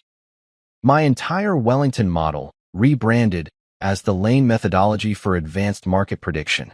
She'd even created a fake development timeline that started right when she joined Criterion, as if she'd built this masterpiece in 6 months while I was apparently sitting around doing nothing for the past 6 years. And there, buried in slide 47, was my typo. The transposed digit in the reference formula. Proof positive that she'd stolen version 12. I sat there for a solid 5 minutes, just appreciating the evidence. Then I got to work. I created what I called supplementary materials, additional slides that would blend seamlessly into her presentation at key moments. A side-by-side comparison showing her slide next to my original with timestamps. A close-up of that beautiful typo with a helpful arrow pointing it out. A chart showing the development timeline of my original model overlaid with her claimed timeline. I even included some of my email correspondence with Wellington where they specifically praised my methodology, with dates conveniently visible. The trick was making it subtle enough that she wouldn't catch it during her pre-presentation review, assuming she did one, which was 50-50 given her attention to detail, but obvious enough that the audience would immediately understand what they were seeing. I embedded them as hidden slides that would only appear if someone clicked through normally, spaced throughout her presentation like landmines waiting to explode. I uploaded everything using Patricia's coordinator link, tested it 3 times to make sure it worked, and then closed my laptop with the satisfaction of someone who'd just completed a masterpiece. Jin called me the next day. I heard through the IT grapevine that you've been doing some creative technical work. I have no idea what you're talking about. Well, hypothetically, if someone were to have done something clever involving conference presentation systems, I'd want to remind them that digital fingerprints exist and covering tracks is important. Hypothetically, I might have noticed some unusual access logs and cleaned them up. You know, routine maintenance. God bless IT departments and their flexible interpretation of security protocols. Was it petty? Absolutely. Was it deserved? Without question. Was I going to feel bad about it? Check back with me never. The National Financial Forecasting Conference was being held at the Hyperion Hotel, which was one of those massive downtown convention centers that tries way too hard to look futuristic and ends up looking like a spaceship designed by someone who'd never actually seen a spaceship. All glass and chrome, and those weird geometric light fixtures that probably cost more than my car, but looked like they came from a discount modern art sale. The lobby was packed with financial analysts in various states of business casual, all wearing lanyards, and that specific expression people get at professional conferences. A mixture of genuine interest, networking anxiety, and the dawning realization that the continental breakfast wasn't going to cut it for the whole day. I'd registered under my personal email rather than my work one, paid the frankly ridiculous $300 admission fee out of my own pocket, and showed up wearing jeans and a blazer like I was just another attendee interested in market forecasting trends. Nobody from Criterion would recognize me. I'd never dealt with them directly, and my LinkedIn profile picture was from 2019 when I had different glasses and significantly more optimism about humanity. I was functionally invisible, which was exactly how I wanted it. The conference schedule had Amber's keynote as the 11 a.m. session in the Grand Ballroom, which was apparently their biggest venue and could hold about 400 people. I grabbed what the hotel was generously calling coffee from the refreshment station. It tasted like someone had explained the concept of coffee to hot water and hoped for the best, and a handful of those sad mini muffins that conferences always serve, the ones that are about 60% wrapper and 40% disappointment. Then I strategically positioned myself near the back of the ballroom, far enough from the stage that I wouldn't be noticed, but close enough to see everything unfold in glorious high definition. The room filled up fast. Apparently, Criterion had done a solid job promoting their revolutionary new methodology, and financial analysts love nothing more than the promise of an edge in predictive modeling. It's like catnip for nerds. People filed in clutching their programs, finding seats, doing that awkward small talk thing where everyone pretends they remember meeting at last year's conference. I spotted a few familiar faces from the industry, analysts from competing firms, a couple of academics I recognized from published papers, and holy shit, was that Dr. Patel from Wellington sitting in the third row? This just got infinitely better. Dr. Patel was sitting there with a tablet and a notepad, looking exactly like someone who took professional presentations very seriously. Which made sense because the man had a Cambridge PhD and had probably sat through about 10,000 presentations in his career, most of which were probably terrible. He would absolutely recognize my work if he saw it. Hell, he praised it extensively during the Wellington contract. Having him in the audience was like having a surprise expert witness show up at your trial. Unplanned, but absolutely perfect. The lights dimmed at exactly 11. Because conferences run on the kind of rigid scheduling that makes German trains look spontaneous. A woman in a Criterion Analytics blazer took the stage to do the introduction, going through Amber's completely fabricated credentials with the enthusiasm of someone reading a phone book. Director of Strategic Forecasting, pioneering work in volatility prediction, revolutionary methodologies. I had to bite my muffin to keep from laughing, which was a mistake because it tasted like sweetened cardboard and regret. Then Amber made her entrance.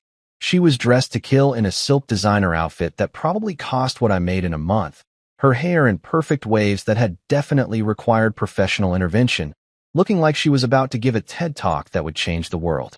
The confidence radiating off her could have powered a small city.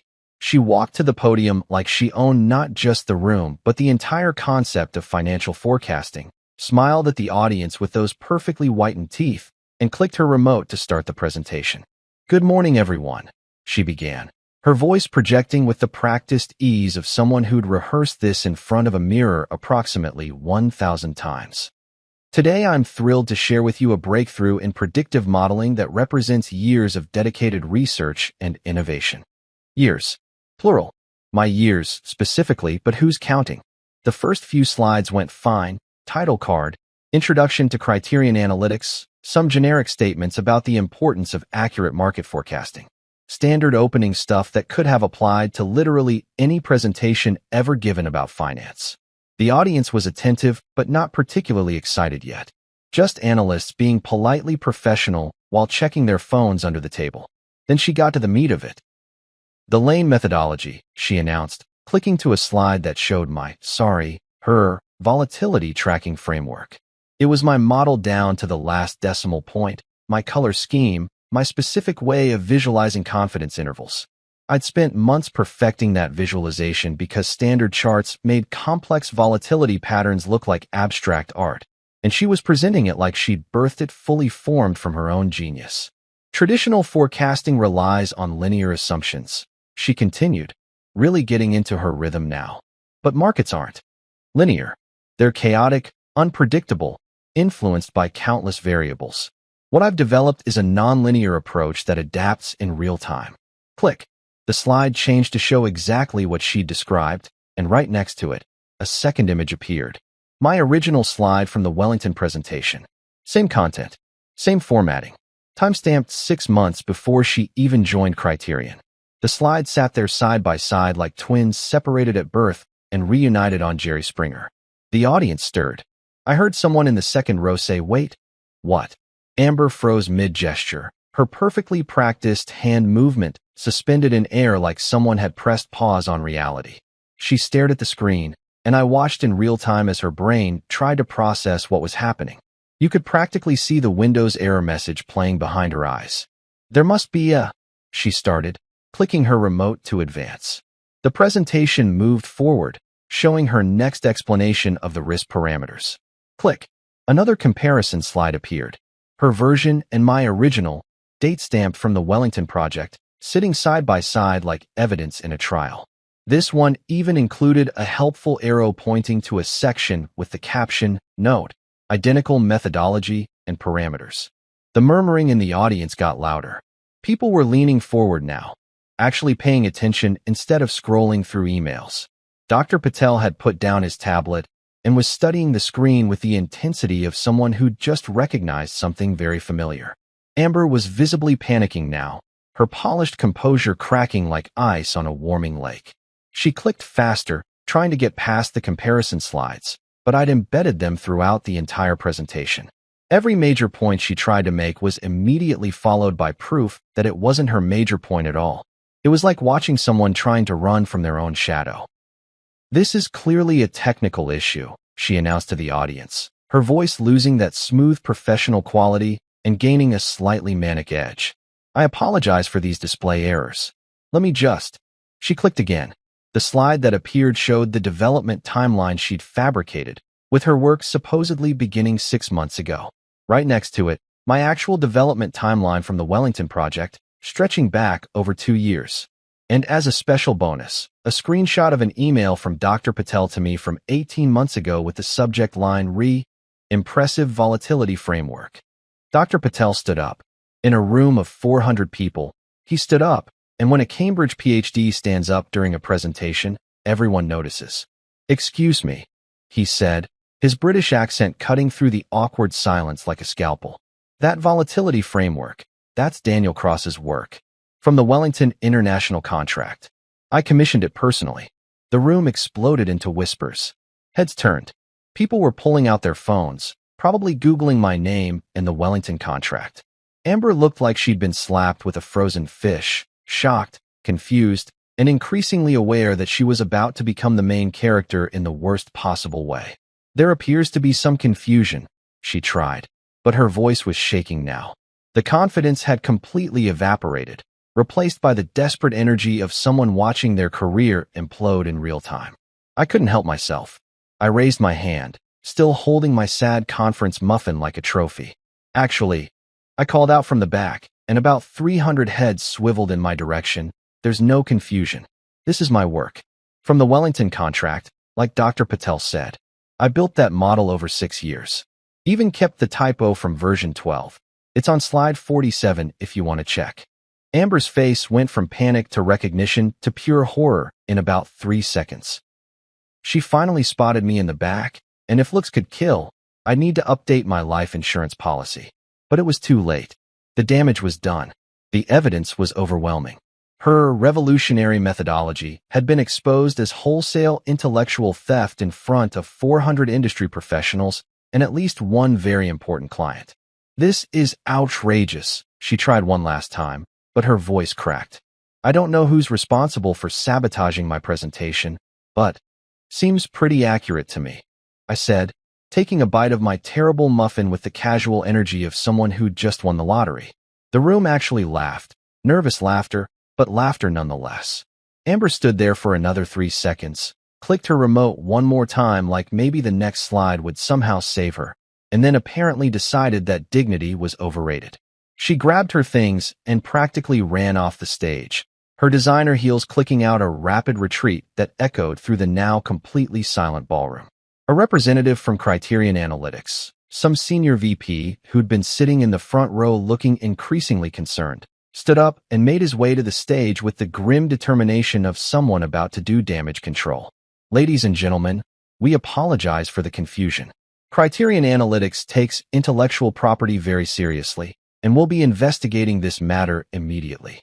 Translation: Amber was about to get fired so fast it would make the speed of light look like a casual stroll. Dr. Patel caught my eye from across the room and gave me a small nod that clearly said, "Well played." Marcus would be so proud when I told him about this.